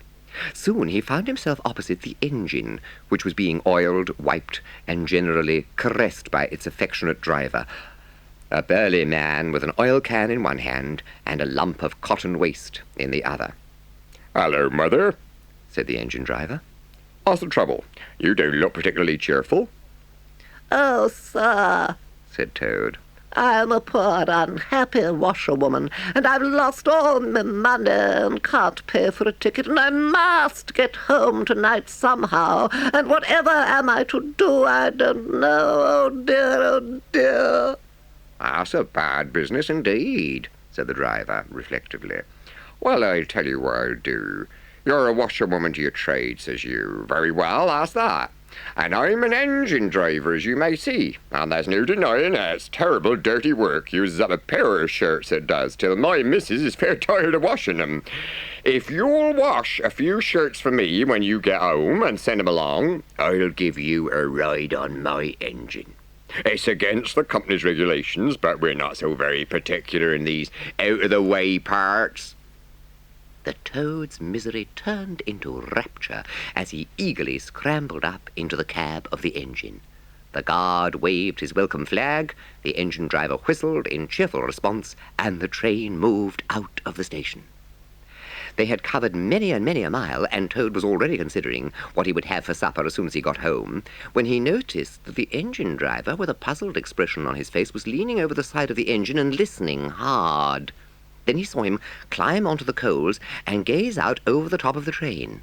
Then returned, and he said to Toad, "That's very strange. We're the last train running in this direction tonight, yet I could be sworn that I heard another following us." Presently he called out, "I can see it clearly now. It is an engine on our rails, coming along at a great pace. It looks as if we're being pursued." The miserable Toad, crouching in the coal dust, tried hard to think of something to do, with dismal want of success. "They're gaining on us fast," cried the engine driver. "And the engine is crowded with the queerest lot of people. Men like ancient warders, waving halberds, policemen in their helmets, waving truncheons, and shabbily dressed men in pot hats, obvious and unmistakable plainclothes detectives, even at this distance, waving revolvers and walking sticks, all waving and all shouting the same thing, 'Stop, stop, stop!'" Then Toad fell on his knees among the coals, and raising his clasped paws in supplication, cried, "Save me, only save me, dear kind Mr. Engine Driver, and I will confess everything. I am not the simple washerwoman I seem to be. I am a toad, the well-known and popular Mr. Toad, a landed proprietor. I have just escaped, by my great daring and cleverness, from a loathsome dungeon into which my enemies had flung me, and if those fellows on that engine recapture me, it'll be chains and bread and water and straw and misery once more for poor, unhappy, innocent Toad." The engine driver looked down upon him very sternly and said, "Now tell the truth. What were you put in prison for?" "Oh, it was nothing very much," said poor Toad, colouring deeply. "I only borrowed a motor car while the owners were at lunch. They had no need of it at the time." The engine driver looked very grave and said, "I fear that you have been indeed a wicked Toad, and by rights I ought to give you up to the offended justices. But you are evidently in sore trouble and distress, so I will not desert you. I don't hold with motor cars, for one thing, and I don't hold with being ordered about by policemen when I'm on my own engine for another. And the sight of an animal in tears always makes me feel queer and soft-hearted. So cheer up, Toad. I'll do me best, and we may beat 'em yet." They piled on more coals, shovelling furiously. The furnace roared, the sparks flew, the engine leapt and swung, but still their pursuers slowly gained. The engine driver, with a sigh, wiped his brow with a handful of cotton waste and said, "I'm afraid that's no good, Toad. You see, they're running light, and they have the better engine. There's just one thing left for us to do, and it's your only chance, so attend very carefully to what I tell you. A short way ahead of us is a long tunnel, and on the other side of that, the line passes through a thick wood. When we are through, I will shut off steam and put on brakes as hard as I can, and the moment it's safe to do so, you must jump and hide in the wood before they get through the tunnel and see you. Then I will go full speed ahead again, and they can chase me, if they like, for as long as they like, and for as far as they like. Now, mind and be ready to jump when I tell you." They piled on more coals, and the train shot into the tunnel, and the engine rushed and roared and rattled, till at last they shot out at the other end into fresh air and the peaceful moonlight, and saw the wood lying dark and helpful upon either side of the line. The driver shut off steam and put on brakes. The Toad got down on the step, and as the train slowed down to almost a walking pace, he heard the driver call out, "Now, jump!" Toad jumped, rolled down a short embankment, picked himself up unhurt, scrambled into the wood, and hid. Peeping out, he saw his train get up speed again and disappear at a great pace.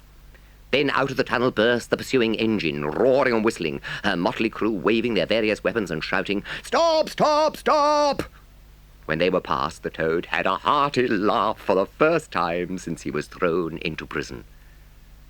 But he soon stopped laughing when he came to consider that it was now very late and dark and cold, and he was in an unknown wood with no money and no chance of supper, and still far from friends and home. After so many weeks within walls, he found the wood strange and unfriendly. An owl swooping noiselessly towards him brushed his shoulder with its wing, making him jump with a horrid certainty that it was a hand. Once he met a fox who stopped, looked him up and down in a sarcastic sort of way, and said, "Hello, washerwoman, half a pair of socks and a pillowcase short this week. Mind, it doesn't occur again," and swaggered off, sniggering. Toad looked about for a stone to throw at him, but he could not succeed in finding one, which vexed him more than anything.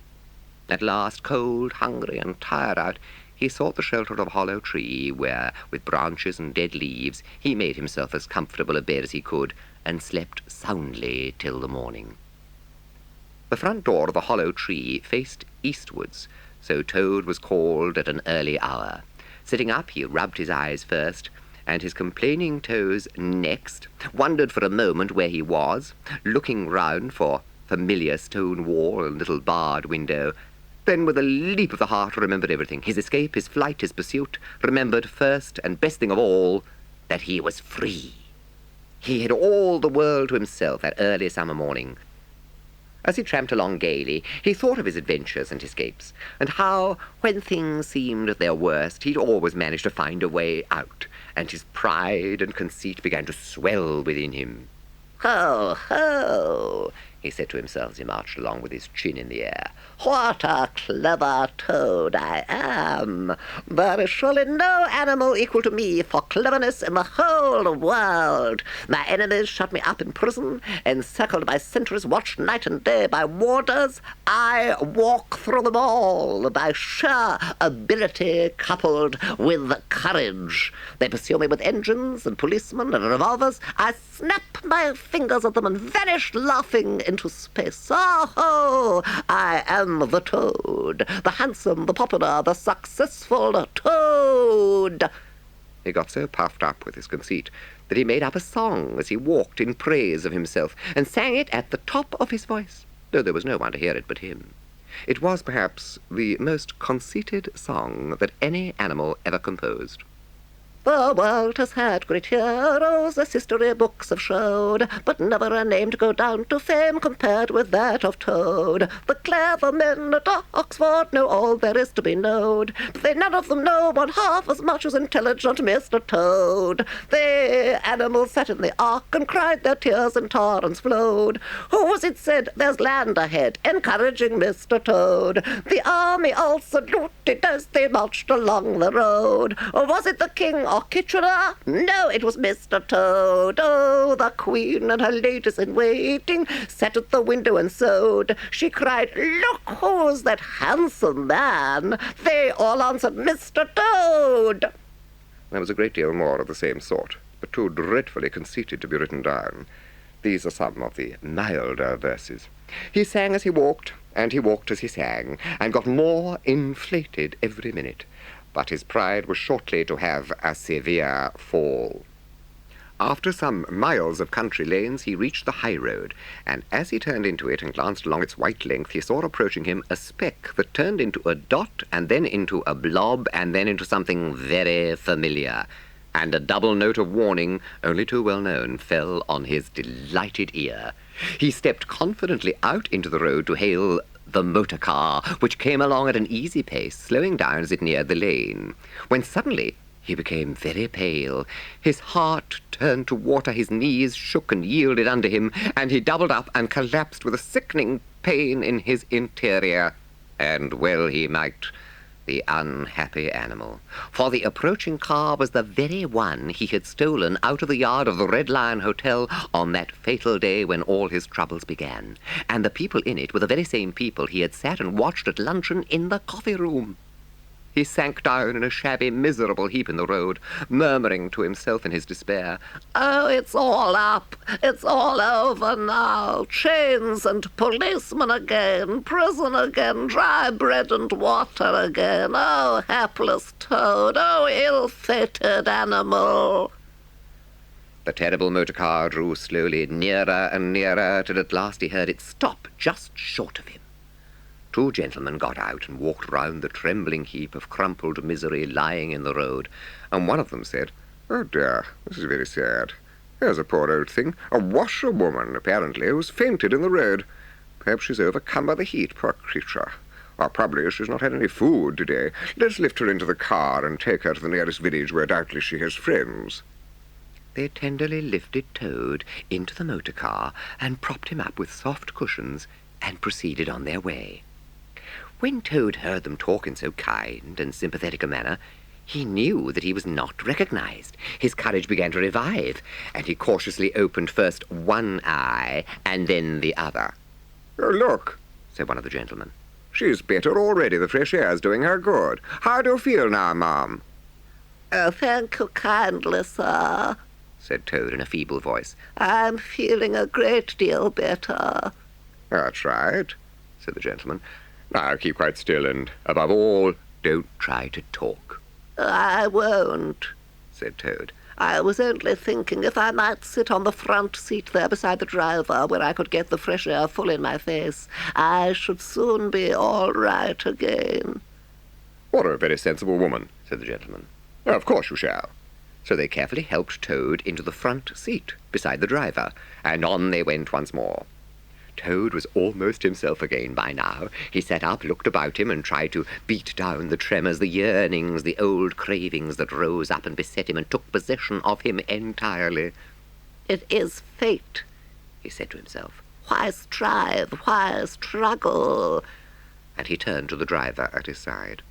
"Please, sir," he said, "I wish you would kindly let me try and drive the car for a little. I've been watching you very carefully, and it looks so easy and so interesting, and I should like to be able to tell my friends that once I had driven a motor car." The driver laughed at the proposal so heartily that the gentleman inquired what the matter was. When he heard, he said, to Toad's delight, "Bravo, ma'am, I like your spirit. Let her have a try. Look after her, she won't do any harm." Toad eagerly scrambled into the seat vacated by the driver, took the steering wheel in his hands, listened with affected humility to the instructions given him, and set the car in motion, but very slowly and carefully at first, for he was determined to be prudent. The gentlemen behind him clapped their hands and applauded, and Toad heard them saying, "How well she does it! Fancy a washerwoman driving a car as well as that the first time!" Toad went a little faster, then faster still, and faster. He heard the gentleman call out warningly, "Be careful, washerwoman!" And this annoyed him, and he began to lose his head. The driver tried to interfere, but he pinned him down in his seat with one elbow and put on full speed. "Washerwoman, indeed!" he shouted recklessly. "Ho, ho, ho! I am the Toad, the motor car snatcher, the prison breaker, the Toad who always escapes. Sit still, and you shall know what driving really is, for you are in the hands of the famous, the skillful, the entirely fearless Toad." With a cry of horror, the whole party rose and flung themselves on him. "Seize him!" they cried. "Seize the Toad, the wicked animal who stole our motor car. Bind him, chain him, drag him to the nearest police station. Down with the desperate and dangerous Toad!" Alas, they should have thought. They ought to have been more prudent. They should have remembered to stop a motor car somehow before playing any pranks of that sort. With a half-turn of the wheel, the Toad sent the car crashing through the low hedge that ran along the roadside. One mighty bound, a violent shock, and the wheels of the car were churning up the thick mud of a horse-pond. Toad found himself flying through the air with the strong upward rush and delicate curve of a swallow. He liked the motion, and was just beginning to wonder whether it would go on until he developed wings and turned into a toad bird, when he landed on his back with a thump in the soft, rich grass of a meadow. Sitting up, he could just see the motor car in the pond, nearly submerged. The gentleman and the driver, encumbered by their long coats, were floundering helplessly in the water. He picked himself up rapidly and set off running across country as hard as he could, scrambling through hedges, jumping ditches, pounding across fields till he was breathless and weary and had to settle down into an easy walk. When he'd recovered his breath somewhat and was able to think calmly, he began to giggle. And from giggling, he took to laughing. And he laughed till he had to sit down under a hedge. He cried in ecstasies of self-admiration. Toad again! Toad, as usual, comes out on top. Oh, how clever I am! How clever, how very clever! A slight noise at a distance behind him made him turn his head and look. Oh, horror! Oh, misery! Oh, despair! About 2 fields off, a chauffeur in his leather gaiters and 2 large rural policemen were visible, running towards him as hard as they could go. Poor Toad sprang to his feet and pelted away again, his heart in his mouth. He glanced back and saw to his dismay that they were gaining on him. On he ran desperately, but kept looking back, and saw that they still gained steadily. He did his best, but he was a fat animal, and his legs were short, and still they gained. He could hear them close behind him now. Ceasing to heed where he was going, he struggled on blindly and wildly, looking back over his shoulder at the now triumphant enemy, when suddenly the earth failed under his feet. He grasped at the air, and splash! He found himself head over ears in deep water, rapid water, water that bore him along with a force he could not contend with, and he knew that in his blind panic he'd run straight into the river. He rose to the surface and tried to grasp the reeds and the rushes that grew along the water's edge close under the bank, but the stream was so strong that it tore them out of his hands. Presently he saw that he was approaching a big, dark hole in the bank, just above his head, and as the stream bore him past, he reached up with a paw and caught hold of the edge and held on. Then slowly and with difficulty he drew himself up out of the water, till at last he was able to rest his elbows on the edge of the hole. There he remained for some minutes, puffing and panting, for he was quite exhausted.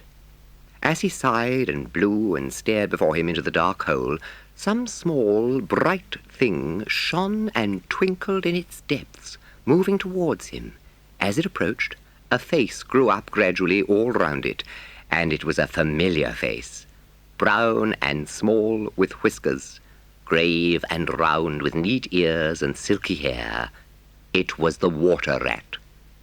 The rat put out a neat little brown paw, gripped Toad firmly by the scruff of the neck, and gave a great hoist and a pull, and the waterlogged Toad came up slowly but surely over the edge of the hole, till at last he stood safe and sound in the hall, streaked with mud and weed to be sure, and with the water streaming off him, but happy and high-spirited as of old. Oh, Ratty! He cried. I've been through such times since I saw you last. You can't think. Such trials, such sufferings, and also nobly borne. Then such escapes, such disguises, such subterfuges, and all so cleverly planned and carried out. Toad, said the water rat gravely and firmly, you go off upstairs at once and take off that old cotton rag that looks as if it might formerly have belonged to some washerwoman, and clean yourself thoroughly and put on some of my clothes, and try and come down looking like a gentleman if you can. For a more shabby, bedraggled, disreputable-looking object than you, I've never set eyes on in my whole life. Now stop swaggering and arguing and be off. I'll have something to say to you later. By the time he came down again, luncheon was on the table, and very glad Toad was to see it. While they ate, Toad told the rat all his adventures, dwelling chiefly on his own cleverness and presence of mind in emergencies and cunning in tight places, and rather making out that he'd been having a gay and highly coloured experience. But the more he talked and boasted, the more grave and silent the rat became. When at last Toad had talked himself to a standstill, there was silence for a while, and then the rat said, Now, Toady, I don't want to give you pain after all you've been through already, but seriously, don't you see what an awful ass you've been making of yourself? On your own admission, you have been handcuffed, imprisoned, starved, chased, terrified out of your life, insulted and jeered at. Where does the fun come in? And all because you must needs go and steal a motor car. The rat continued in this vein for some time, and when he'd finished, Toad heaved a humble sigh.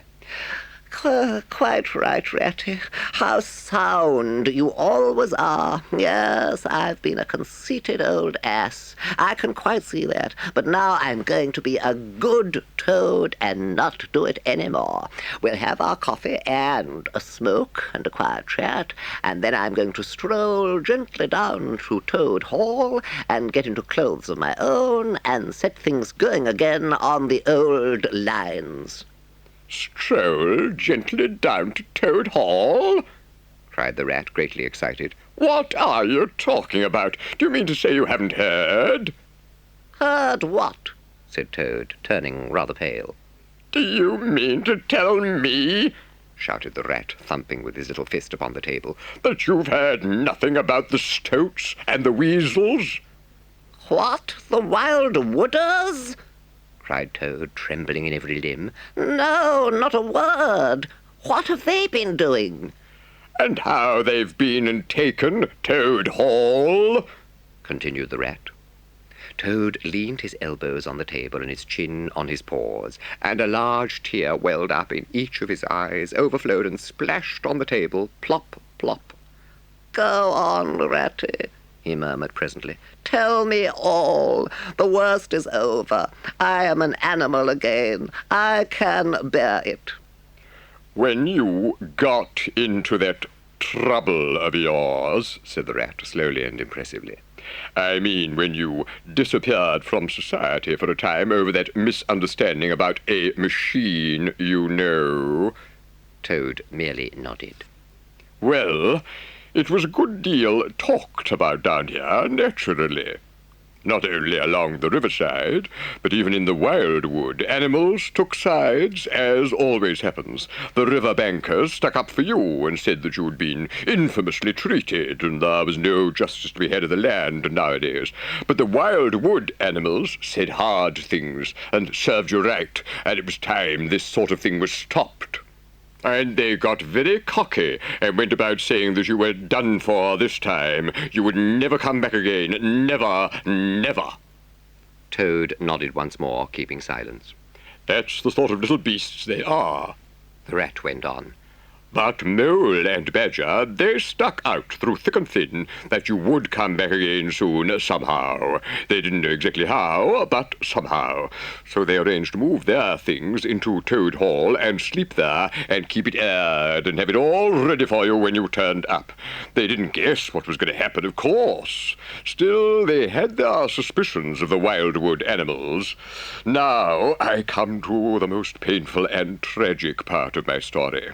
One dark night, a band of weasels, armed to the teeth, crept silently up the carriage drive to the front entrance. Simultaneously, a body of desperate ferrets, advancing through the kitchen garden, possessed themselves of the backyard and offices, while a company of skirmishing stoats, who stuck at nothing, occupied the conservatory and the billiard room, and held the French windows opening onto the lawn. The Mole and the Badger were sitting by the fire in the smoking room, telling stories and suspecting nothing, when those bloodthirsty villains broke down the doors and rushed in upon them from every side. They were unarmed and taken by surprise, and what can two animals do against hundreds?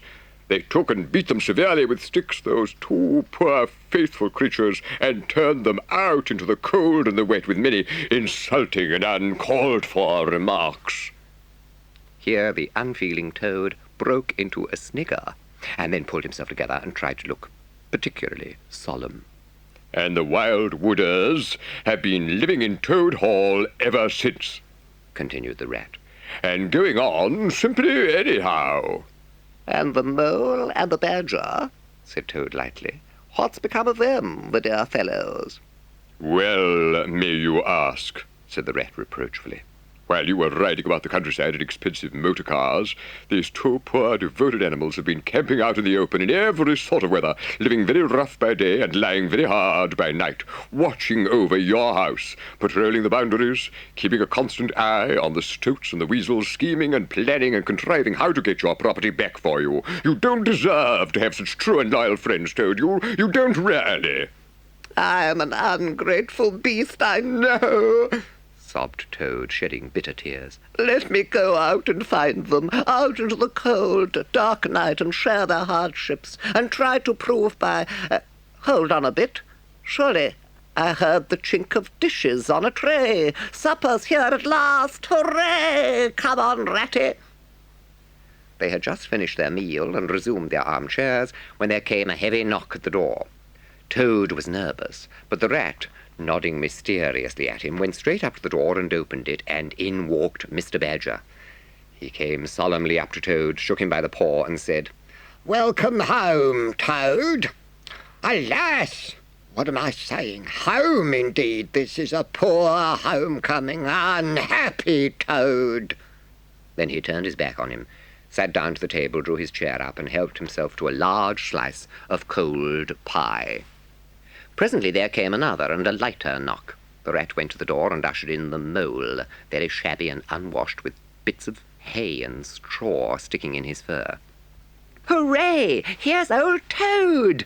Cried the mole, his face beaming. Fancy having you back again. And he began to dance round him. We never dreamed that you'd turn up so soon. Why, you must have managed to escape, you clever, ingenious, intelligent Toad. The rat, alarmed, pulled him by the elbow, but it was too late. Toad was puffing and swelling already. Clever? No, he said. I'm not really clever, according to my friends. I've only broken out of the strongest prison in England, that's all, and captured a railway train and escaped on it, that's all, and disguised myself and gone about the country humbugging everybody, that's all. Oh, no, I'm a stupid ass, I am. I'll tell you one or two of my little adventures, Mole, and you shall judge for yourself. Toad, do be quiet, please, said the rat. And don't you egg him on, Mole, when you know what he is. But please tell us as soon as possible what the position is and what's best to be done now that Toad is back at last. The position's about as bad as it can be, replied the mole grumpily. And as for what's to be done, why, blest if I know. The badger and I have been round and round the place by night and by day, always the same thing. Sentries posted everywhere, guns poked out at us, stones thrown at us, always an animal on the lookout, and when they see us, my, how they do laugh. That's what annoys me most. Then it's all over, sobbed the Toad. I shall go and enlist for a soldier and never see my dear Toad Hall any more. "Come, cheer up, Toady," said the badger.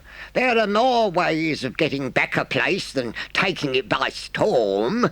I haven't said my last word yet. Now I'm going to tell you a great secret." Toad sat up slowly and dried his eyes.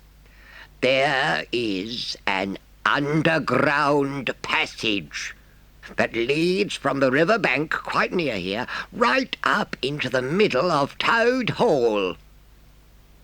"Oh, nonsense, Badger," said Toad rather airily. "You've been listening to some of the yarns they spin in the public houses about here. I know every inch of Toad Hall, inside and out. Nothing of the sort, I do assure you." "My young friend," said the badger with great severity, "your father, who was a worthy animal, a lot worthier than some others I know, was a particular friend of mine, and told me a great deal he wouldn't have dreamt of telling you. He discovered that passage. He didn't make it, of course. That was done hundreds of years before he ever came to live there, and he repaired it and cleaned it out because he thought it might come in useful some day in case of trouble or danger, and he showed it to me. 'Don't let my son know about it,' he said. 'He's a good boy, but very light and volatile in character, and simply cannot hold his tongue. If he's ever in a real fix, and it would be of use to him, you may tell him about the secret passage, but not before.'" The other animals looked hard at Toad to see how he would take it. Toad was inclined to be sulky at first, but he brightened up immediately, like the good fellow he was. "I've found out a thing or two lately," continued the badger. I got Otter to disguise himself as a sweep and call at the back door with brushes over his shoulder, asking for a job.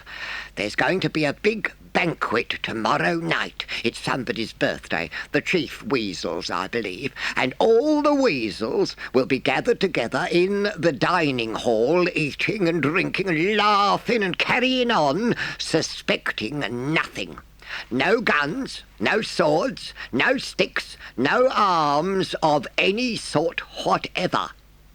But the sentinels will be posted as usual, remarked the rat. Exactly, said the badger. That is my point. The weasels will trust entirely to their excellent sentinels, and that is where the passage comes in. That very useful tunnel leads right up under the butler's pantry next to the dining hall. Aha!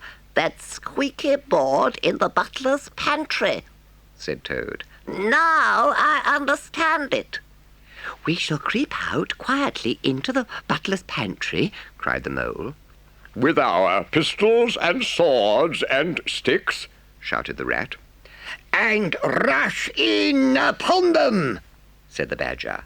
And whack 'em, and whack 'em, and whack 'em, cried the toad in ecstasy, running round and round the room and jumping over the chairs. Very well, then, said the badger, resuming his usual dry manner. Our plan is settled, and there's nothing more for you to argue and squabble about. So, as it's getting very late, all of you go right off to bed at once. We will make all the necessary arrangements in the course of the morning tomorrow.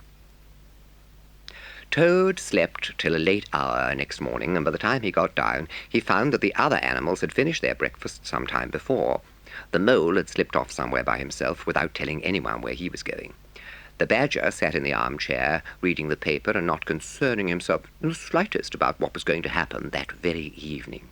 The rat, on the other hand, was running round the room busily, with his arms full of weapons of every kind, distributing them in 4 little heaps on the floor, and saying excitedly under his breath as he ran, "Here's a sword for the rat, here's a sword for the mole, here's a sword for the toad, here's a sword for the badger, here's a pistol for the rat, here's a pistol for the mole, here's a pistol for the toad, here's a pistol for the badger," and so on in a regular, rhythmical way, while 4 little heaps gradually grew and grew. Luncheon was a simple but sustaining meal, bacon and broad beans and a macaroni pudding, and when they had quite done, the badger settled himself into an armchair and said, Well, we've got our work cut out for us tonight, and it'll probably be pretty late before we're quite through with it, so I'm just going to take 40 winks while I can. And he drew a handkerchief over his face and was soon snoring. When it began to grow dark, the rat, with an air of excitement and mystery, summoned them back into the parlour, stood each of them alongside of his little heap, and proceeded to dress them up for the coming expedition.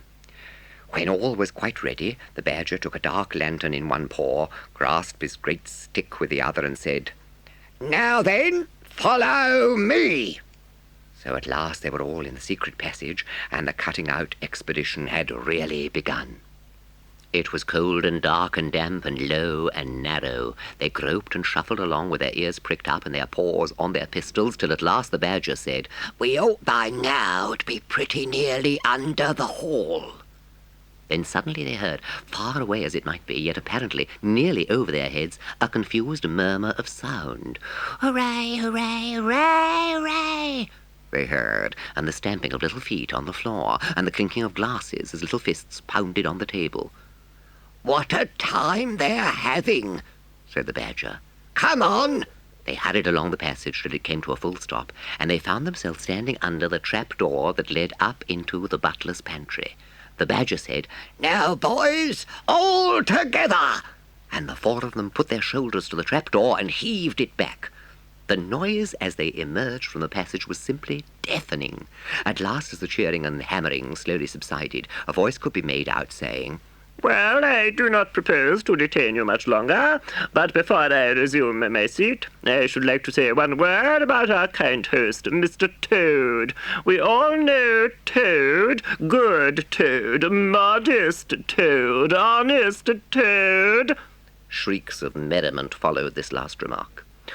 Oh, Only just let me get at him, muttered Toad, grinding his teeth. Hold hard a minute, said the Badger, restraining him with difficulty. Get ready, all of you. Let me sing you a little song, went on the voice. which I have composed on the subject of a toad. Then the Chief Weasel, for it was he, began in a high, squeaky voice. Toad he went a-pleasuring gaily down the street. The Badger drew himself up, took a firm grip of his stick with both paws, glanced around at his comrades, and cried, The hour is come! Follow me! and flung the door open wide. My, what a squealing and a squeaking and a screeching filled the air! Well might the terrified weasels dive under the tables and spring madly up at the windows. Well might the ferrets rush wildly for the fireplace and get hopelessly jammed in the chimney. Well might tables and chairs be upset, and glass and china be sent crashing on the floor in the panic of that terrible moment when the four heroes strode wrathfully into the room. The mighty Badger, his whiskers bristling, his great cudgel whistling through the air, Mole, black and grim, brandishing his stick and shouting his awful war cry, "A mole! A mole!" Rat, desperate and determined, his belt bulging with weapons of every age and each variety. Toad, frenzied with great excitement and injured pride, swollen to twice his ordinary size, leaping into the air and emitting toad whoops that chilled them to the marrow. Toad he went a-pleasuring, He yelled, I'll pleasure 'em. and he went straight for the Chief Weasel. There were but four in all, but to the panic-stricken weasels the hall seemed full of monstrous animals, grey, black, brown, and yellow, whooping and flourishing enormous cudgels, and they broke and fled with squeals of terror and dismay, this way and that, through the windows, up the chimney, anywhere to get out of the reach of those terrible sticks.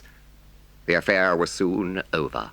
Up and down the whole length of the hall strode the four friends, whacking with their sticks at every head that showed itself, and in 5 minutes the room was cleared. Through the broken windows, the shrieks of terrified weasels escaping across the lawn were borne faintly to their ears. On the floor lay prostrate some dozen or so of the enemy, on whom the Mole was busily engaged in fitting handcuffs. The Badger, resting from his labours, leant on his stick and wiped his honest brow. I want some grub, I do, he said in that rather common way he had of speaking. Stir your stumps, Toad, and look lively. We've got your house back for you, and you don't offer us so much as a sandwich. Toad bustled about, and so did the Rat, and soon they found some guava jelly in a glass dish, and a cold chicken, a tongue that had hardly been touched, some trifle, and quite a lot of lobster salad.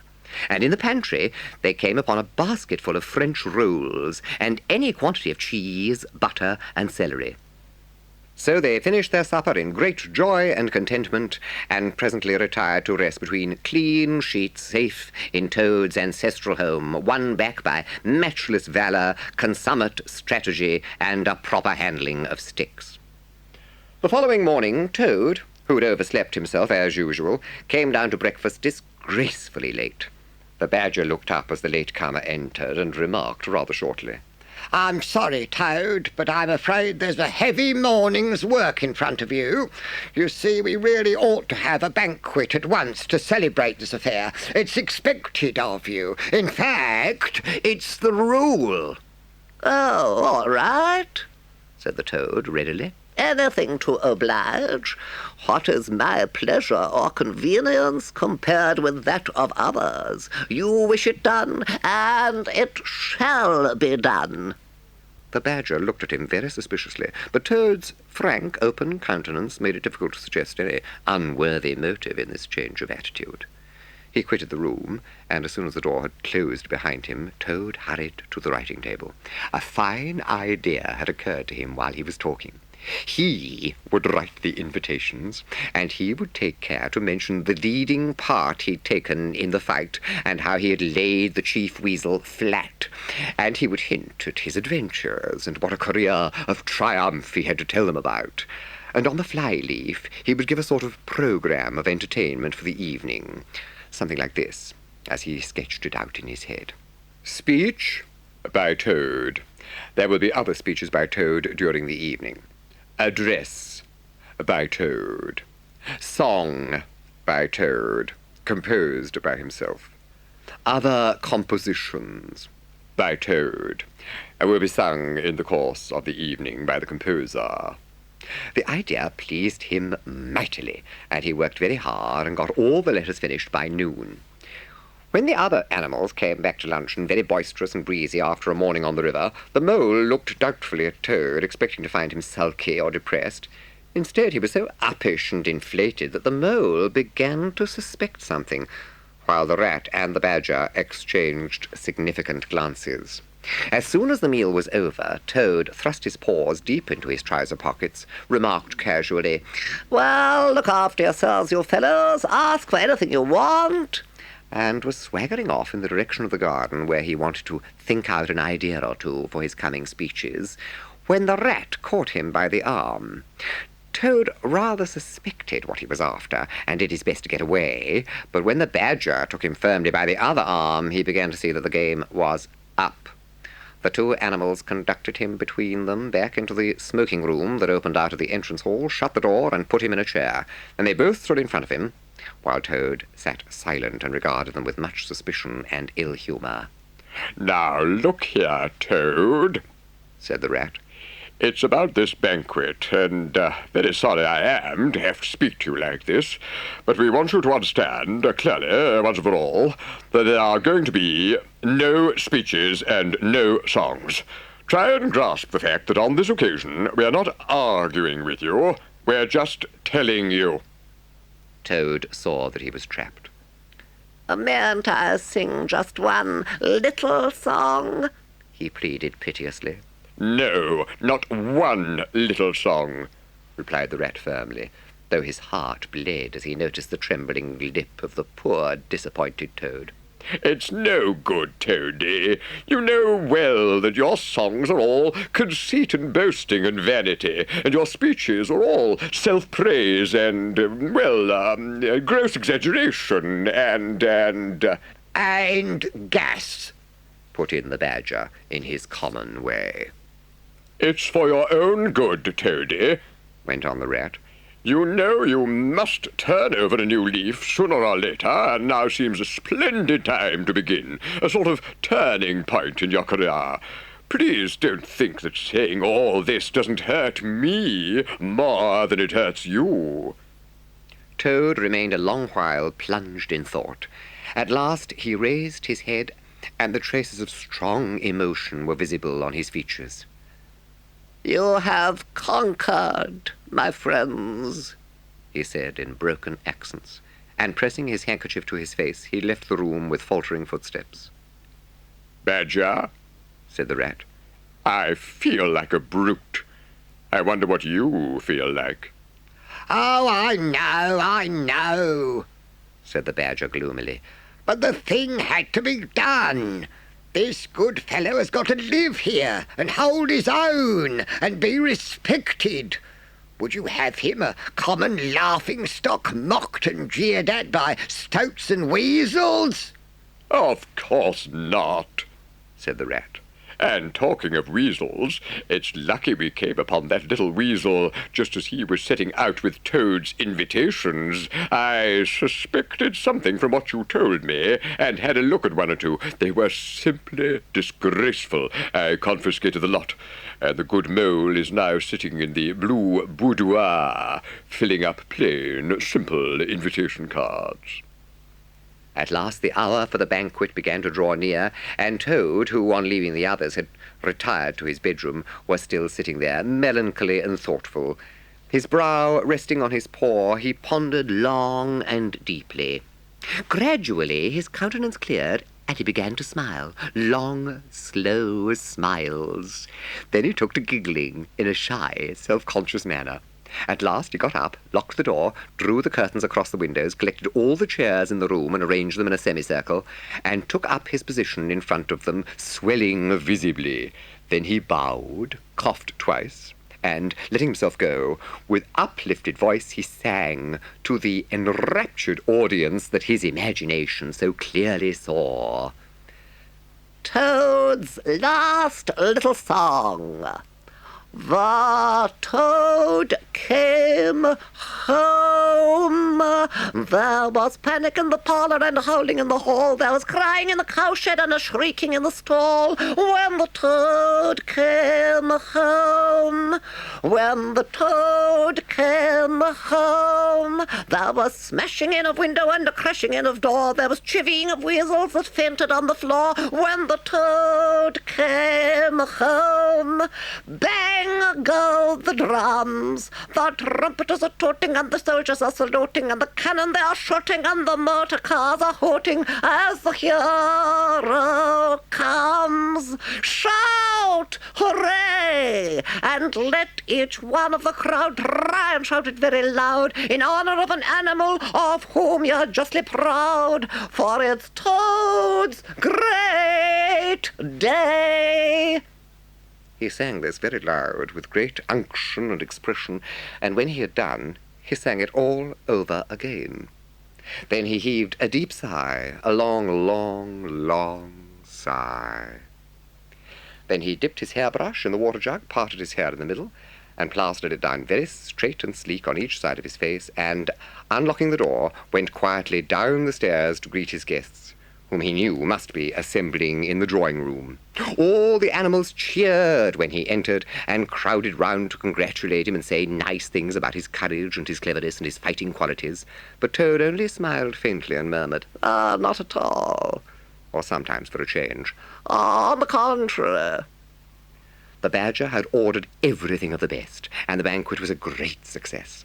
Some of the younger and livelier animals, as the evening wore on, got whispering to each other that things were not so amusing as they used to be in the good old days, and there were some knockings on the table and cries of, "Toad, speech, speech, speech from Toad, song, Mr. Toad's song." But Toad only shook his head gently, raised one paw in mild protest, and by pressing delicacies on his desk, by topical small talk, and by earnest inquiries after members of their families not yet old enough to appear at social functions, managed to convey to them that this dinner was being run on strictly conventional lines. He was indeed an altered Toad.